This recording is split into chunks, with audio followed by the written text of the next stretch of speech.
Class 10th code है 402। इसमें employability skills में हम इंफॉर्मेशन और कम्युनिकेशन टेक्नोलॉजी स्किल्स देख रहे हैं। यूनिट नंबर 3 है ये। यहां हम बात करने वाले हैं बेसिक कंप्यूटर ऑपरेशन, यानी संगणक कंप्यूटर को हिंदी में संगणक कहते हैं। तो संगणक विज्ञान या संगणक में क्या क्या आपके ऑपरेशंस होते हैं, मतलब क्रियाकलाप आप क्या क्या कर सकते हैं, और बहुत बेसिक इसकी चर्चा करेंगे। पहली बात आती है जो आईसीटी का नाम आप बहुत सुनेंगे आजकल। तो आईसीटी का मतलब यानी कि फुल फॉर्म होता है information and communication technology. Information मतलब होता है जानकारी, कम्युनिकेशन का मतलब होता है बातचीत, वार्तालाप, संचार। अब ऐसी प्रौद्योगिकी या ऐसी टेक्नोलॉजी जिसमें जानकारी के साथ साथ कम्युनिकेशन भी आ जाता है, दूरसंचार भी आ जाता है, इसको हम आईसीटी कहते हैं। यानी कि वो सारे तरीके, वो सारे टूल्स, हथियार जिसमें हम डेटा को, खास तौर पे जो डेटा होगा, डेटा हम तभी कहते हैं जब आजकल के ज़माने में जब डिजिटल फॉर्म होता है। तो डिजिटल इंफॉर्मेशन को, डिजिटल जानकारी को जो 0 और 1 के फॉर्म में होगी, एनालॉग नहीं होगी, वो स्टोर कर सकें या कहीं रख सकें, उसको रिकॉर्ड कर सकें, बना सकें और फिर इसको यहाँ से वहाँ भेज सकें। तो इंफॉर्मेशन को हम कैसे स्टोर कर सकते हैं, रिकॉर्ड कर सकते हैं? सबसे शुरुआती दौर क्या था कि हम पत्थरों पे लिखते थे, स्टोन पे लिखते थे। फिर उसके बाद हमारे पास पेपर बन गया तो हम पेपर राइटिंग करने लगे। फिर उसके बाद एक समय आया जब हम टाइप राइटर पे टाइप करते थे, और अब हमारे पास कीबोर्ड है, या फिर अगर आप देखिए वर्चुअल कीबोर्ड आ गया है, उससे हम इनपुट करते हैं डेटा। ये तरीके हैं जानकारी को इनपुट करने के। तो जब इंफॉर्मेशन को, जानकारी को हम रखते हैं, स्टोर करना मतलब ये होता है कि अगर पावर ऑफ भी हो जाए, डेटा तब भी विद्यमान रहेगा, यानी कि दोबारा पावर ऑन करेंगे तो आपको डेटा मिलेगा। जब हम ये इलेक्ट्रॉनिक डिवाइसेस में लाते हैं, इलेक्ट्रॉनिक का मतलब ये होता है जहां पर हम इलेक्ट्रॉनिक पार्ट्स का यूज करते हैं या इलेक्ट्रॉनिक चीजों का यूज करते हैं, उसके अंदर आपका अलग अलग वायरिंग होगी, सोल्डरिंग होगी, उसमें डायोड होंगे, उसमें ट्रायोड होंगे, उसमें तमाम तरीके की चीजें होती हैं, इसमें कैपेसिटर होंगे, ये सब इलेक्ट्रॉनिक डिवाइसेस में होते ही हैं। तो जब हम डेटा इसमें रखते हैं और वो डिजिटल फॉर्म लेता है, डिजिटल फॉर्म का मतलब ये होता है कि मान लीजिए 0011011110, ये जैसे मैंने कहा कि भाई ये मेरी 8 बिट है, तो 1 बाइट, ये मिनिमम इंफॉर्मेशन होती है। जैसे आपका वेट होगा, हम उसको ग्राम में, किलोग्राम में ऐसे नापते हैं ना, ऐसी डेटा को हम बाइट्स में, किलोबाइट्स में, इस तरीके से मेगाबाइट, गीगाबाइट में नापते हैं। तो ये एक सिंपलेस्ट डेटा मैंने बताया। सबसे कम जो होता है वो 0 और 1 फॉर्म में होता है, इसी हमको डिजिटल कहते हैं। डिजिटल डाई मतलब होता है 2। तो आईसीटी डिवाइसेस यानी कि आज जो हम यूज करते हैं, उन डिवाइसेस में आपके हैं टैबलेट्स, स्मार्टफोन्स और लैपटॉप्स। तो अगर आप देखें कि ये जो सबसे छोटा अभी हमारे पास अवेलेबल है वो तो मोबाइल है, और मोबाइल अगर स्मार्ट हो जाए, यानी कि ये मोबाइल में ऑपरेटिंग सिस्टम हो, तो फिर इसको हम स्मार्टफोन कहने लगेंगे। जैसे एंड्रॉयड वाला हो गया मोबाइल, नोकिया का जो, या फिर कहीं एप्पल का, इसमें आईओएस ऑपरेटिंग सिस्टम होता है। ऐसे लैपटॉप है, लैपटॉप थोड़ा बड़ा होता है, और आप लैपटॉप, क्योंकि आप इसको अपनी गोदी में, लैप मतलब होता है गोदी, गोदी में आप रख सके और काम कर सके। और इनके बीच में ये, इसको हम फॉर्म फैक्टर कहते हैं, जो इसका साइज होगा ना, उसको हम फॉर्म फैक्टर कहते हैं। तो जो साइज होता है डायगनली नापते हैं, तो स्क्रीन के हिसाब से चलता है ये। तो इसके बीच में, लैपटॉप और मोबाइल के बीच में आता है टैबलेट। टैबलेट भी थोड़ा सा पावर इससे ज़्यादा होता है, इससे थोड़ा सा कम होता है, लेकिन काम वो सारे करता है। बस इसमें क्या है कि टाइपिंग का बहुत बढ़िया, और इसमें प्रोसेसिंग पावर अच्छा हो जाता है आपके लैपटॉप में, लेकिन काम ऑलमोस्ट सेम ही है सबका आजकल। तो आईसीटी स्किल्स यानी कि इंफॉर्मेशन कम्युनिकेशन टेक्नोलॉजी, ये अगर आप चीज़ें जानते हैं, तो आजकल के ज़माने में आप चाहे बातचीत कर रहे हो, चाहे आप कोई बिजनेस या व्यापार चलाते हो, चाहे आप अपने दोस्तों यारों से, सगे संबंधियों से एक रिश्ता कायम रखना चाहते हैं, राफ्ता कायम रखना चाहते हैं, तो आईसीटी स्किल्स या आईसीटी इंफॉर्मेशन कम्युनिकेशन टेक्नोलॉजी का जो हुनर है, इसकी काबिलियत और इसकी जानकारी आपको होनी चाहिए। इसका मतलब यह है कि आज हर एक इंसान, केवल कोई कंप्यूटर साइंस से ग्रेजुएट हो या बीएससी या बीसीए कर रहा हो, उसके लिए नहीं है, सभी के लिए, हर एक इंसान, हर एक आदमी के लिए आईसीटी स्किल जानना बहुत ज़रूरी हो गया है। क्योंकि आज हमारी ज़िंदगी जो है वो इस मोबाइल मोबाइल के इर्द गिर्द घूम रही है। हम इसमें पेमेंट भी करते हैं, हम इसमें बात भी करते हैं, हम इसमें वीडियो भी देखते हैं, इसमें सारे काम करते हैं। तो इसमें जो सॉफ्टवेयर हैं अलग अलग तरीके के, इसमें जो ऐप्स हैं, बेसिकली सॉफ्टवेयर तो इसमें होते हैं।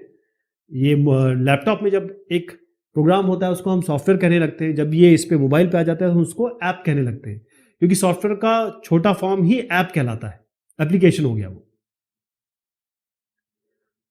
कंप्यूटर, किसी भी कंप्यूटर जिसे हम संगणक कह रहे हैं, उसमें दो इंपॉर्टेंट चीज होती है, यानी ये कहें कि इन दोनों को मिला के कंप्यूटर बनता है।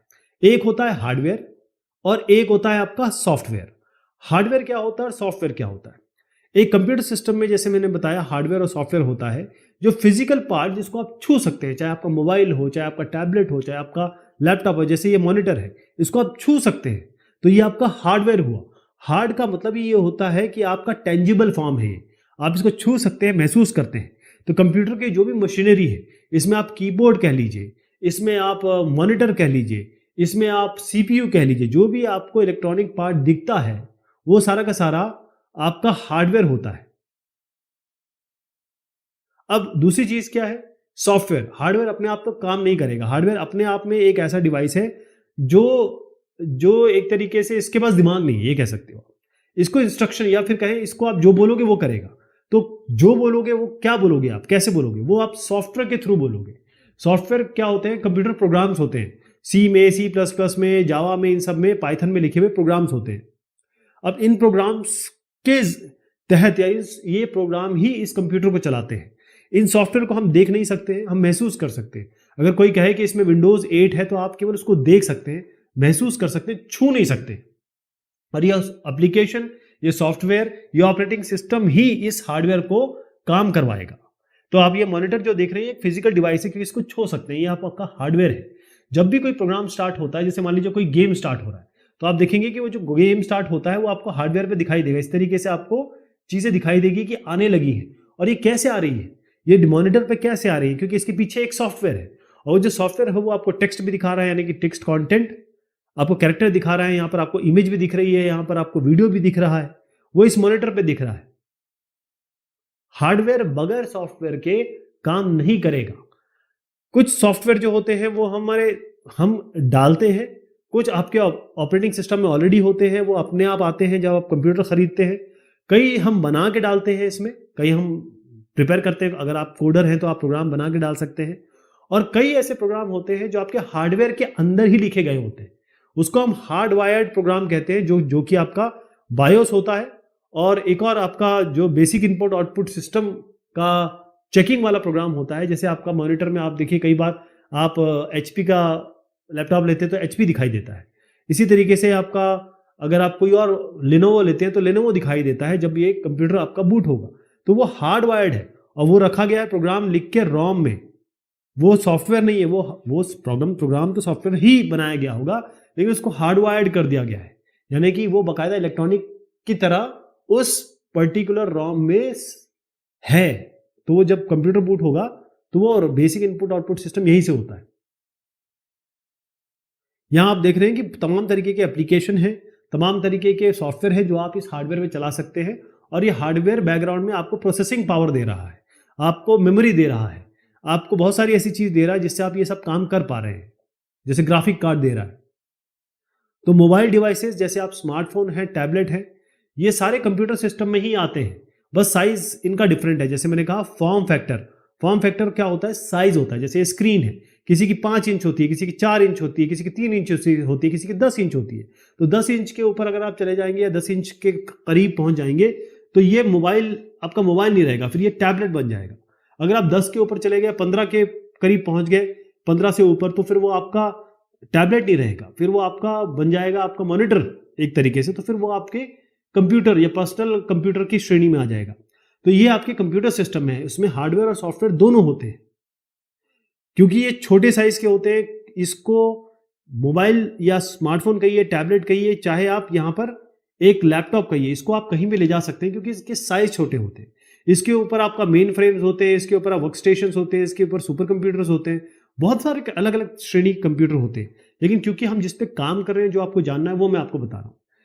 क्योंकि मैंने बताया आपको सॉफ्टवेयर और हार्डवेयर ये दोनों आपके कंप्यूटर को चलाते हैं। हार्डवेयर आपका एक ऐसा पार्ट होता है जिसमें इलेक्ट्रॉनिक ऑलरेडी है और उसको सॉफ्टवेयर इंस्ट्रक्शन देगा, कोई इनपुट देगा तो हार्डवेयर चलेगा और सॉफ्टवेयर का जो भी काम होगा वो इनपुट के हिसाब से हार्डवेयर करता रहेगा। लेकिन एक सॉफ्टवेयर की बात करना बहुत जरूरी है, वो है ऑपरेटिंग सिस्टम।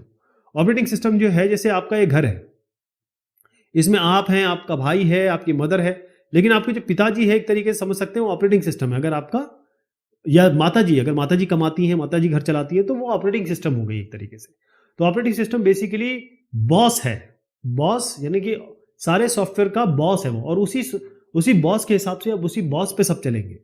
तो क्या होगा, कंप्यूटर को ऑन करने का दारोमदार जो होगा, यानी कंप्यूटर जब ऑन होगा तो वो आपका एक हार्डवेयर प्रोग्राम जो रॉम में लिखा होगा वो करेगा कंप्यूटर को ऑन।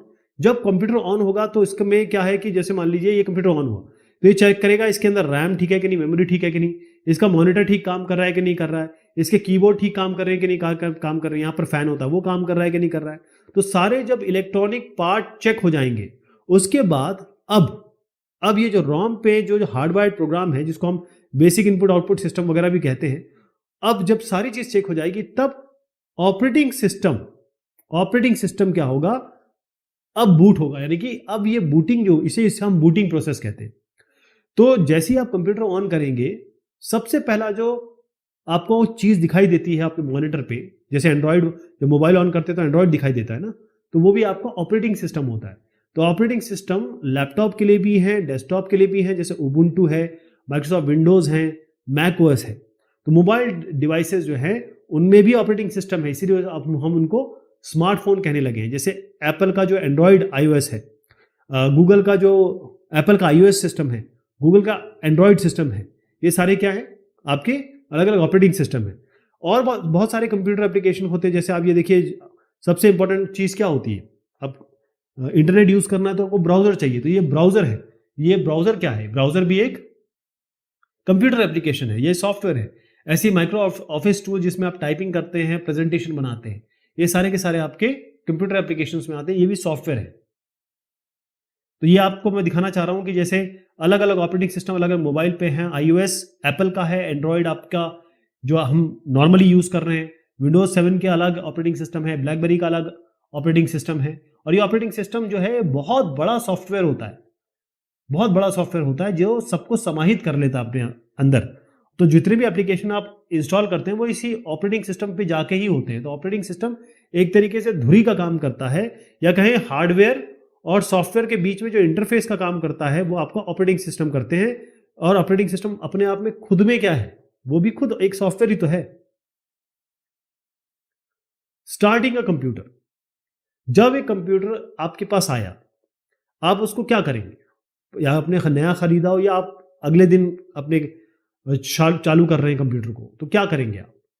पहले चीज समझिए कि जैसे मान लीजिए आप सुबह उठते हैं, ये साहब है ना, ये साहब जो है ये सुबह उठे। अब सुबह उठते ही साथ अगर डैड बोले इनको कि चलो बिस्तर पे बैठे बैठे अपना होमवर्क कर लो, तो वो तो नहीं कर पाएंगे ना, क्योंकि अब ये उठेंगे, ब्रश करेंगे, टॉयलेट जाएंगे, थोड़ा सा फ्रेश होंगे, और उसके बाद फिर ये नाश्ता वगैरह करेंगे, तब इनके पास वो एनर्जी आएगी, वो नींद से बाहर आएंगे, तब काम कर पाएंगे।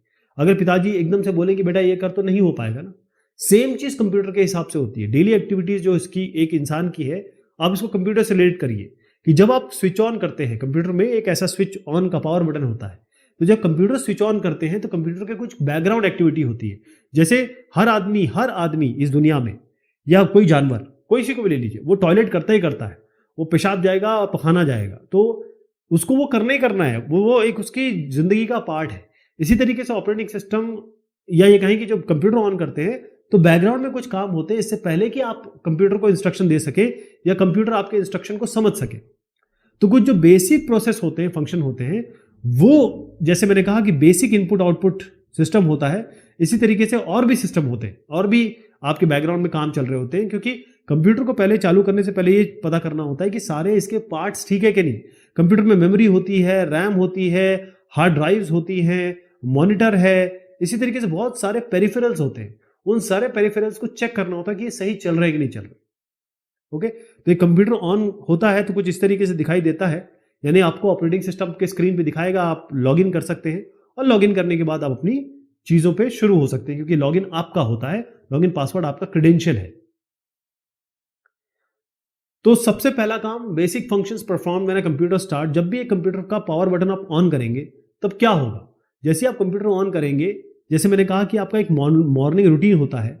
जब आप सो के उठते हैं तो एकदम से सारे काम करने शुरू नहीं कर देते। सो के उठने के बाद आपको कम से कम एक कप चाय चाहिए होती है, या आपको कम से कम 10-5 मिनट चाहिए होता है। आप टॉयलेट जाएंगे, नहाएंगे, धोएंगे, अपने आप तैयारी होगी आपकी, तैयार होंगे आप दिन के काम के लिए। तो इसी तरीके से कंप्यूटर शुरुआत में जो आप ये देख रहे हैं एक सिनेरियो, ये एक बेसिक इनपुट आउटपुट सिस्टम है। ये आपकी मेमोरी को चेक कर रहा है, मॉनिटर को चेक कर रहा है, जो भी पेरिफेरल डिवाइसेस, जो भी आपके यूएसबी से कनेक्टेड हो या अंदर के किसी वायर से कनेक्टेड हो, वो सबको ये चेक करता है। और चेक करने के बाद जब ये बिल्कुल मुतमईन हो जाता है कि हर पार्ट सही है, जिसको हम POST भी कहते हैं, पावर ऑन सेल्फ टेस्ट। तो बायोस जो होता है वो पहला सेल्फ टेस्ट होता है। और उसके बाद जब सिस्टम फाइन है, सिस्टम ठीक से आपके सारे पार्ट उसने चेक कर लिए, और जब चेक कर लिए तब ये बायोस कंट्रोल देता है किसको? ऑपरेटिंग सिस्टम को। ऑपरेटिंग सिस्टम एकदम से शुरू नहीं होता है। ऑपरेटिंग सिस्टम बायोस जो कि रोम में लिखा हुआ है, यानी हार्डवायर्ड प्रोग्राम है, ये सॉफ्टवेयर प्रोग्राम नहीं है, रोम में ऑलरेडी लिखा हुआ है। जब इस पे basic input output system check हो जाता है, सारे सिस्टम, सारे जो पार्ट्स हैं इलेक्ट्रॉनिक डिवाइस के या कंप्यूटर सिस्टम आपका इलेक्ट्रॉनिक डिवाइस ही है, जब सारे चेक हो जाते हैं उसके बाद ऑपरेटिंग सिस्टम कंट्रोल लेता है। और अब जब ऑपरेटिंग सिस्टम कंट्रोल ले लेगा तब, और ऑपरेटिंग सिस्टम भी समय लगाता है, वो भी बहुत सारी चीजें करता है भाई, जैसे मेमोरी बैकअप करेगा, मेमोरी चेक करेगा, सारी ड्राइव्स को चेक करेगा, और उसके बाद फिर आपके इनपुट के लिए वो तैयार हो जाता है। Log in and log out, ये आपका घर है और ये इसका डोर है, मेन डोर है। आप क्या करते हैं, जब बाहर से आते हैं तो इसका लॉक खोलते हैं गेट का, और उसके बाद अंदर जाते हैं। इसी तरीके से जब आप बाहर जाते हैं तब आप क्या करते हैं, यहां लॉक लगा देते हैं। ये नॉर्मल प्रोसीजर है। इसी तरीके से जब ये कंप्यूटर है, कंप्यूटर के अंदर जब आप एंटर करते हैं तो आपका एक यूजर नेम और पासवर्ड होता है। ये आपकी लॉक और की है। क्या है? लॉक और की, यानी कि आपका ताला और चाबी है। यूजर नेम पासवर्ड मैच करके आप अंदर जाएंगे, और जब आप अंदर जाएंगे अपना काम कर लेंगे, तो जब आप बाहर आएंगे तो आप लॉग आउट भी करेंगे। लॉग आउट का मतलब ये होता है आपने अपना काम कर लिया है, अब आप बाहर आ जाइए। अगर आप दरवाजा खोल देते हैं और बाहर निकल जाते हैं तो बहुत चांसेस हैं कि कई ऐसे लोग हैं जो अंदर घुसने की कोशिश करें, आपके सामान को चोरी करने की कोशिश करें या उन्हें देखने की कोशिश करें। ऐसे कई लोग हो सकते हैं। तो आप ये को इंश्योर ये करना है कि भाई अपना सामान जिस तरीके से आप संभाल के रखते हैं, कबर्ड में रखते हैं, लॉक एंड की में रखते हैं, उसी तरीके से अपने कंप्यूटर में, क्योंकि कंप्यूटर भी एक सामान ही है आपका, उसके अंदर डेटा जो है, कंप्यूटर ये ऐसा है और उसके अंदर जो डेटा है आपका, वो आपका सामान है। उसकी सिक्योरिटी, उसका संरक्षण और सुरक्षा, ये आपकी जिम्मेदारी है। कोई भी एक अनऑथराइज पर्सन, यानी कोई ऐसा व्यक्ति जो आप नहीं चाहें कि आ जाए या आपकी जानकारी हासिल कर सके, बगैर किसी परमिशन के, बगैर किसी अनुमति के वो इसमें एंटर ना कर पाए, उसके लिए लॉगिन आईडी और पासवर्ड होता है। जैसे एक कंप्यूटर है, इसमें आपके पास एक चाबी होगी, आपकी पत्नी के पास एक चाबी होगी, हो सकता है आपकी जो मेड है उसके पास भी एक चाबी हो। ये सब ऑथराइज्ड है। ये ताला चाबी खोलेंगे अपना इनकी और ये एंटर कर जाएंगे। लेकिन वो आदमी जो अनऑथराइज्ड है उसके पास ताला चाबी नहीं होगी। तो key to the lock, ID password को मिला के ये बनता है। तो जरूरी ये है कि लॉगिन आईडी और पासवर्ड आपका होगा, उसमें आप एंटर करेंगे और उसके बाद अपना काम करेंगे। आपका जो डेटा होगा, यानी कि आपका ये एरिया है, यहाँ पर आपका सामान होगा, यहाँ पर आपकी वाइफ का होगा, यहाँ पर आपके बच्चों का होगा। कोई और थर्ड आदमी नहीं रखेगा जिसके पास यूजर नेम पासवर्ड नहीं होगा। यूजर नेम पासवर्ड अगर हो गया तो उसके पास भी, उसको भी जगह मिल जाएगी इसमें। तो जब भी आप बाहर निकले, साइन आउट करना बहुत आवश्यक है। अदरवाइज बहुत सारे ऐसे साइबर क्राइम है जिससे आपको वाबस्ता होना पड़ेगा, गुजरना पड़ेगा। कंप्यूटर ऑन करने के बाद कंप्यूटर पे काम किया जाता है, और कंप्यूटर पे काम करने के बाद उसे शट डाउन किया जाता है, यानी पावर ऑफ। जैसे आप जब सोते हैं तो आप स्विच ऑफ करते हैं ना अपने घर की लाइट को, ऐसे लाइट को ऑफ करते हैं ना, ऑन रहता है तो आप देखते हैं, और जब आपका काम हो जाता है तो बंद कर देते हैं उस कमरे की। उसी तरीके से आपका जो कंप्यूटर बंद करते हैं वो आप सीधा पावर ऑफ नहीं करते।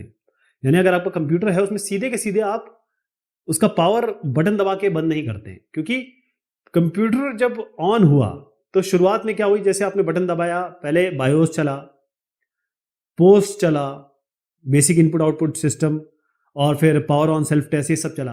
उसके बाद कंट्रोल दिया गया ऑपरेटिंग सिस्टम को, ऑपरेटिंग सिस्टम ने अपने बहुत सारे काम किए और ऑपरेटिंग सिस्टम ने फिर जब उसको कंट्रोल मिल गया तब आप इस पर सॉफ्टवेयर चला रहे हैं।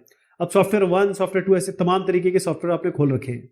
तो अगर आप एकदम पावर ऑफ कर देंगे तो ये सारे जो सिनारियो बने हुए हैं, क्योंकि इन्होंने भी बहुत काम किया, इन्होंने काम किया, काफ़ी चीज़ें बैकग्राउंड में कर रखी है, तो जिस लेवल से आप आगे बढ़े हैं कंप्यूटर को ऑन करने में, उसी लेवल से आपको वापस आना पड़ेगा। अदरवाइज आपका कई चीज़ें हो सकती हैं जो करप्ट हो जाए। तो शटडाउन या कंप्यूटर बंद करने का एक प्रॉपर प्रोसीजर होता है। आप यहाँ पर जैसे अगर मान लीजिए आप विंडोज़ पे काम करते हैं या फिर आप उबुंटू पे काम करते हैं, तो वहाँ पर शटडाउन का एक आपके पास ऑप्शन आता है, स्टार्ट मेन्यू में आता है। जिस तरीके से यहाँ पर देखेंगे ये विंडोज़ है, इस स्टार्ट मेन्यू से आप यहाँ पर शटडाउन कर सकते हैं, तो ये शटडाउन है। लेकिन साथ में अगर मान लीजिए कोई चीज़ नहीं चल रही है या कुछ आपने अपडेट किया है तो रिस्टार्ट भी कर सकते हैं।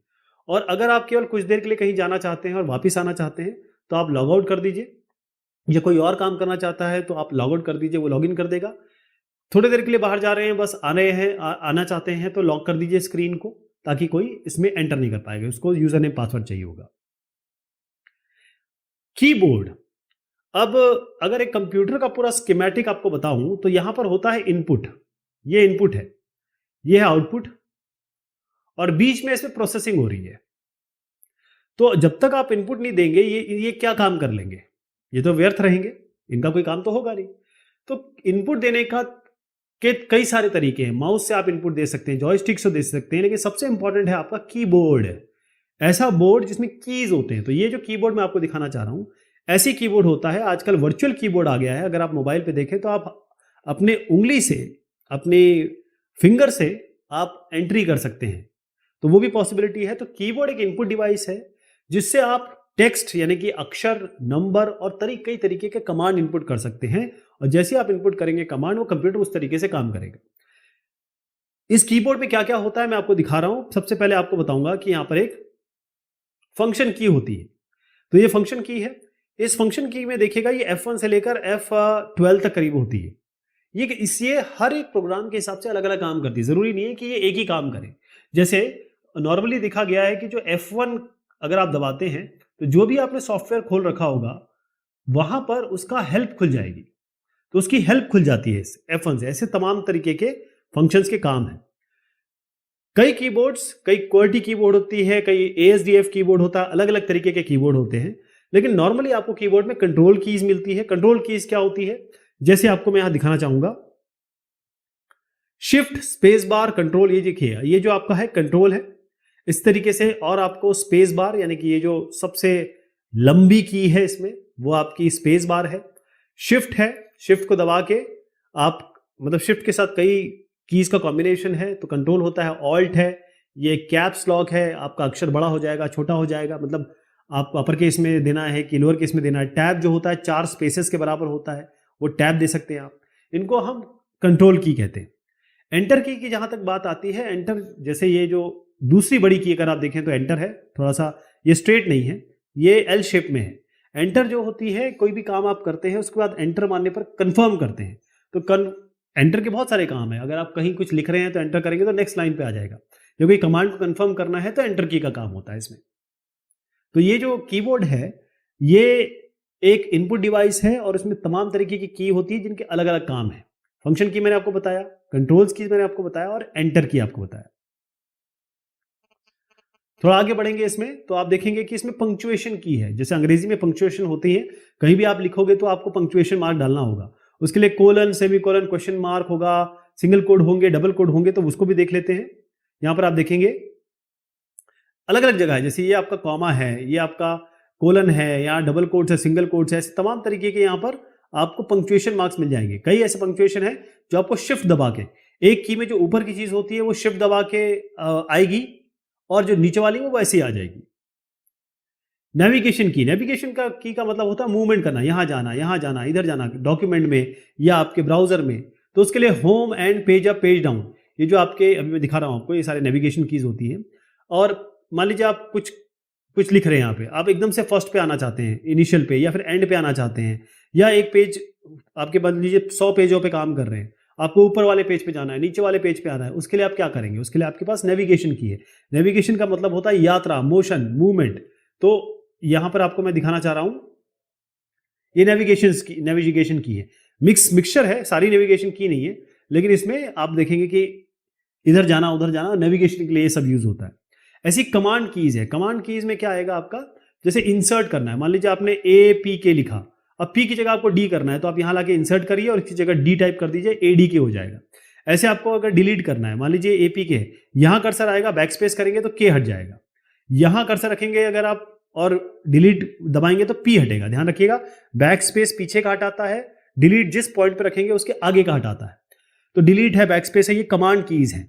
ये भी मैं आपको दिखा देता हूं, अभी पहले विंडोज की भी दिखा देता हूं। विंडोज की मतलब सीधा आपका विंडोज का स्टार्ट मेन्यू ओपन करेगा ये। तो कमांड की आपका, जैसे यहां देखिए, ये आपका जैसे मैंने कहा ये कॉम्बिनेशन है यहाँ पर, तो यहाँ पर आपका डेल की भी है, और जैसे मैंने आपको बताया कमांड की में आपका डेल है, बैक स्पेस है, तो ये सारी चीज़ें यहाँ पर आपके अवेलेबल है, बैक स्पेस भी यहाँ पर है। और मतलब बेसिकली डॉक्यूमेंट में काम करने के लिए और साथ में आपके किसी सॉफ्टवेयर में काम करने के लिए ये अलग अलग कीज है, अलग अलग जगह पे काम करती है। अब एक इनपुट डिवाइस है आपका माउस। माउस जो है बड़ा बड़ा आसानी तरीके से, बहुत इजी तरीके से आप इसमें इनपुट दे सकते हैं। माउस में क्या होता है, अगर आप देखें तो यहां पर आप ऐसे इस तरीके से क्लिक करते हैं इसमें, तो ये जो है रोल करते हैं, यानी कि पेज के ऊपर नीचे या डॉक्यूमेंट के ऊपर नीचे जाते हैं। जब आप क्लिक करेंगे ये क्लिक करना मतलब एंटर के बराबर होता है। और जो राइट वाला होता है, ये जो राइट क्लिक होता है, ये तमाम काम करता है। जैसे आपकी कोई मेन्यू आना है वो काम करता है। तो माउस एक छोटा सा डिवाइस होता है, माउस की तरह दिखता है, इसलिए इसको माउस कहते हैं। और कंप्यूटर स्क्रीन पे आप आराम से, जैसे ये जो आप देख रहे हैं ना कर्सर, ये माउस से ही मूव कर रहा हूं मैं, तो ये माउस से आप मूव कर सकते हैं, यहाँ पर लिख सकते हैं, यहाँ पर क्लिक कर सकते हैं। अब यहाँ पर roll over, hover, point and click, drag and drop, double click. अब ये होता क्या है, इसको मैं समझाने के लिए आपको एक काम करता हूं कि एक नए उसमें ले जाते हैं हम, मैं आपको करके दिखाऊंगा। तो यहां पर मैं एक नया फोल्डर बना देता हूं, उसमें आपको करके दिखाऊंगा। देखिए ये माउस है मेरे पास, अब माउस में यहां पर कुछ भी नहीं है, अभी एक फोल्डर बनाया मैंने। अब यहां पर एक नई फाइल बना रहा हूं मैं, न्यू फाइल, या फोल्डर बना सकते हैं, फाइल बना सकते हैं। जैसे मान लीजिए माइक्रोसॉफ्ट वर्ड डॉक्यूमेंट बना दिया, मैं इसमें लिखता हूं document1, ये मेरा एक डॉक्यूमेंट हो गया। इसी तरीके से मैं कंट्रोल दबा के इसको अगर खींच दूं तो ये कॉपी होकर पेस्ट हो जाता है, या राइट क्लिक करेंगे तो ये डिलीट भी कर सकते हैं आप। अब मैं इसको कॉपी कर रहा हूं, कंट्रोल C दबा रहा हूं, अब मैं यहां लाके कंट्रोल V कर रहा हूं, कंट्रोल V से ये doc1 आ गया कॉपी बन के। तो मैं इसको रीनेम कर देता हूं, तो मेरे पास document2 आ जाएगा, ये document2 हो गया। अब मैं एक और डॉक्यूमेंट बनाता हूं, वही करके राइट क्लिक करके अभी मैं दूसरा डॉक्यूमेंट बनाऊंगा। कोई आप दूसरा डॉक्यूमेंट ले लीजिए, जैसे मान लीजिए आपके बिटमैप इमेज, ये न्यू बिटमैप इमेज है, तो इसको ऐसे रहने दीजिए। अब बहुत ध्यान से देखिएगा कि मैं क्या करने जा रहा हूं। मैं माउस को जब इसके ऊपर लाऊंगा तो इसको हम कहते हैं होवरिंग। क्या हो रहा है, होवरिंग। आपको मैं दिखाऊं, ये जो माउस है इसमें इसको एक रोल ओवर और होवर की बात कर रहा हूं मैं, तो ये होवर हो रहा है। यहां से देखिए ये होवर कर रहा हूं मैं, ऐसे होवर, इसको हम होवर कहते हैं या रोल ओवर कहते हैं। होवर कहेंगे या रोल ओवर कहेंगे, ये आपको समझ में आ गया। इसी तरीके से पॉइंट एंड क्लिक दिखा रहा हूं आपको, पॉइंट एंड क्लिक। अब मैं इस जगह पे जा रहा हूं, मैं पॉइंट कर रहा हूं इस पे, और पॉइंट करने पर केवल ये सिलेक्ट हो गया। अब इस पे अगर डबल क्लिक करता हूं तो ये ओपन हो जाएगा। अभी ओपन होने में टाइम लगा रहा है, तो जितना भी टाइम लगेगा ये ओपन हो रहा है। मैंने एक नया डॉक्यूमेंट बनाया, राइट क्लिक करके न्यू बना दिया और ये डॉक्यूमेंट ओपन हो गया। अब इसमें बंद कर देता हूं। तो एक सिंगल क्लिक से तो ये सिलेक्ट होता है, डबल क्लिक से क्या हो जाता है, ओपन हो जाता है। तो ये पॉइंट एंड क्लिक हो गया। इसी तरीके से मैं आपको ड्रैग एंड ड्रॉप दिखाता हूं। ड्रैग एंड ड्रॉप का मतलब ये है कि एक न्यू फोल्डर यहां बना देते हैं। अब मैं इसको उठा रहा हूं, मैंने इसको मतलब जो मेरा जो एक माउस का क्लिक है उस पर मैंने दबा रखा है, और मैं अब इसको खींच के इस यहां पर ला दे रहा हूं और छोड़ दे रहा हूं। इसे हम ड्रैग एंड ड्रॉप करते हैं, मतलब खींच के ड्रॉप करना कहते हैं इसको। तो आप देखिए न्यू फोल्डर के अंदर ये आपका document1 आ गया, इसको हम ड्रैग एंड ड्रॉप कहते हैं। इसी तरीके से डबल क्लिक पहले आपको बता दिया। सिंगल क्लिक, डबल क्लिक क्या करता है कि वो चीज उसको ओपन कर देगा। तो आपको मैं यहां पर डबल क्लिक करके दिखाता हूं। इसको डबल क्लिक किया तो ये एक बिटमैप थी, खाली थी, तो एक इमेज ओपन हो जाएगी। अभी क्योंकि इसमें कुछ नहीं बनाया था तो ये ओपन हो गई। और इसमें और भी ऑप्शन है, राइट क्लिक जब हम करते हैं, लेफ्ट क्लिक में तो वो सिलेक्ट और ओपन होता है, राइट क्लिक में ये सारे ऑप्शन आ जाते हैं। जो आपके पास सॉफ्टवेयर होंगे वो भी यहाँ पर आ जाएंगे, और आप इसको डिलीट कर सकते हैं, या इसको डिलीट कर सकते हैं, या फिर एक और काम करते हैं, अब इसको कट करता हूं मैं और दोबारा वहां पेस्ट कर देता हूं यहां पर, क्योंकि न्यू फोल्डर बनाया था। अब न्यू फोल्डर खाली है, अब मैं इसको डिलीट कर देता हूं या रीनेम कर देता हूं, जो भी आप करना चाहें। बेसिकली मैं आपको ये दिखाना चाह रहा था कि इसमें ड्रैग ड्रॉप क्या है, डबल क्लिक क्या है। चलिए साहब, अब सवाल जवाब कर लेते हैं। सवाल जवाब क्या कहता है, मैं आपको एनसीईआरटी के सवाल जवाब दिखा दूं, वो ये है। इसमें क्या है, पहली चीज, which of the following functions is not perform using a mouse. Mouse से क्या नहीं हो सकता, ये माउस से ही चला रहा हूं मैं। अब बताइए क्या क्या नहीं हो सकता इससे। टर्न ऑन, टर्न ऑन हो सकता है? नहीं हो सकता। टर्न ऑन का मतलब ये है कि आपको कंप्यूटर ऑन करना, उसकी बात है, ये वैसा वाला टर्न ऑन नहीं है। होवर तो कर सकते हैं, अभी मैंने करके दिखाया, राइट क्लिक भी करके दिखाया, ड्रैग एंड ड्रॉप भी करके दिखाया, ये तीनों हो सकते हैं। टर्न ऑन नहीं हो सकता, है ना। दूसरा ये है, which what is the term used when you press and hold the left mouse key and move the mouse around. तो मैंने आपको जैसे ड्रैग एंड ड्रॉप करके दिखाया था, अगर आपको याद हो, यहां पर इसको ऐसे खींचा और लाया यहां पे। अभी क्योंकि कहीं मैं इसको डाल ले रहा हूं तो ये बस खींचना दिखा रहा हूं आपको। मैंने इसको दबा के रखा है और मैं खींच रहा हूं इसको। इसको हम क्या कहते हैं? इसका उत्तर है ड्रैगिंग, खींचना। ये ड्रैगिंग हो गया। अब here are the steps that takes place when starting a computer. Rearrange the step in the correct order. तो सबसे पहले क्या होगा, इसको बहुत ध्यान से देखिएगा। सबसे पहले काम क्या होगा? सबसे पहले आप डेस्कटॉप वेलकम स्क्रीन, सबसे पहले पावर ऑन सेल्फ टेस्ट होगा। मतलब सारे पार्ट जो होंगे वो चेक होंगे कि भाई सही है कि नहीं। ये इसको बायोस के बाद पावर ऑन सेल्फ टेस्ट होता है, बेसिक इनपुट आउटपुट जो सिस्टम होता है। उसके बाद क्या होगा, ये तो पहला काम हो गया, पावर ऑन सेल्फ टेस्ट, तो इसको हम कह देते हैं पहला। उसके बाद हम दूसरे पे आते हैं। अब ऑपरेटिंग सिस्टम स्टार्ट हो जाएगा, जब पीओएसटी ठीक रहेगा तो वो कंट्रोल दे देगा ऑपरेटिंग सिस्टम पे, तो ये दूसरा हो गया। उसके बाद हम कहाँ आ रहे हैं, वेलकम स्क्रीन। अब ऑपरेटिंग सिस्टम ऑन हो गया तो ये तीसरा वेलकम स्क्रीन आएगी। फिर आपका डेस्कटॉप अपीयर्स आफ्टर लॉगिन, ये बाद में आएगा, पहले लॉगिन की आएगी। यहाँ आप लॉगिन पासवर्ड डालेंगे तो ये आपका हो गया चौथा। और फाइनली आपका डेस्कटॉप आ जाएगा जिस पे आप काम शुरू करेंगे, ये आपका 5 हो जाएगा। तो ये इसका स्टेप है। मतलब सी पहले आएगा, फिर डी, फिर ई, फिर बी, फिर A. What is the function of the enter key? Enter key का क्या फंक्शन है? एंटर की का फंक्शन ये होता है, एंटर की को हम कैरेज रिटर्न भी कहते हैं। तो रिटर्न शॉर्ट फॉर्म में कहते हैं इसको। वैसे शुरुआत से हम इसको कैरेज रिटर्न कहते आ रहे थे। ये कंप्यूटर, ये हर एक एप्लीकेशन के हिसाब से डिपेंड करता है। जैसे मान लीजिए, अगर मैं इसको करके दिखाता हूं आपको। मान लीजिए एक वर्ड डॉक्यूमेंट है, इस पे हम मान लीजिए कुछ लिखते हैं, जैसे आईसीटी। अब आईसीटी मैंने किया, थोड़ा बड़ा कर देता हूं इसको। तो यहां पर एंटर अगर मैं करूंगा तो ये नेक्स्ट लाइन पे जाएगा। देखिए कर्सर यहां नीचे आ गया ना, ये एंटर होता है। तो ये तो एंटर है। अगर मैं यहां पर फाइल क्लोज करता हूं, आप देखेंगे फाइल, इसको बंद करने की कोशिश करता हूं यहां से, तो ये जो सेव है, डोंट सेव है, कैंसिल है, ये मेरा एंटर से होगा। माउस क्लिक या एंटर से होगा, तो ये एंटर का काम करता है। तो कंफर्मेशन का और साथ में एडिटिंग का, ये दोनों काम करता है।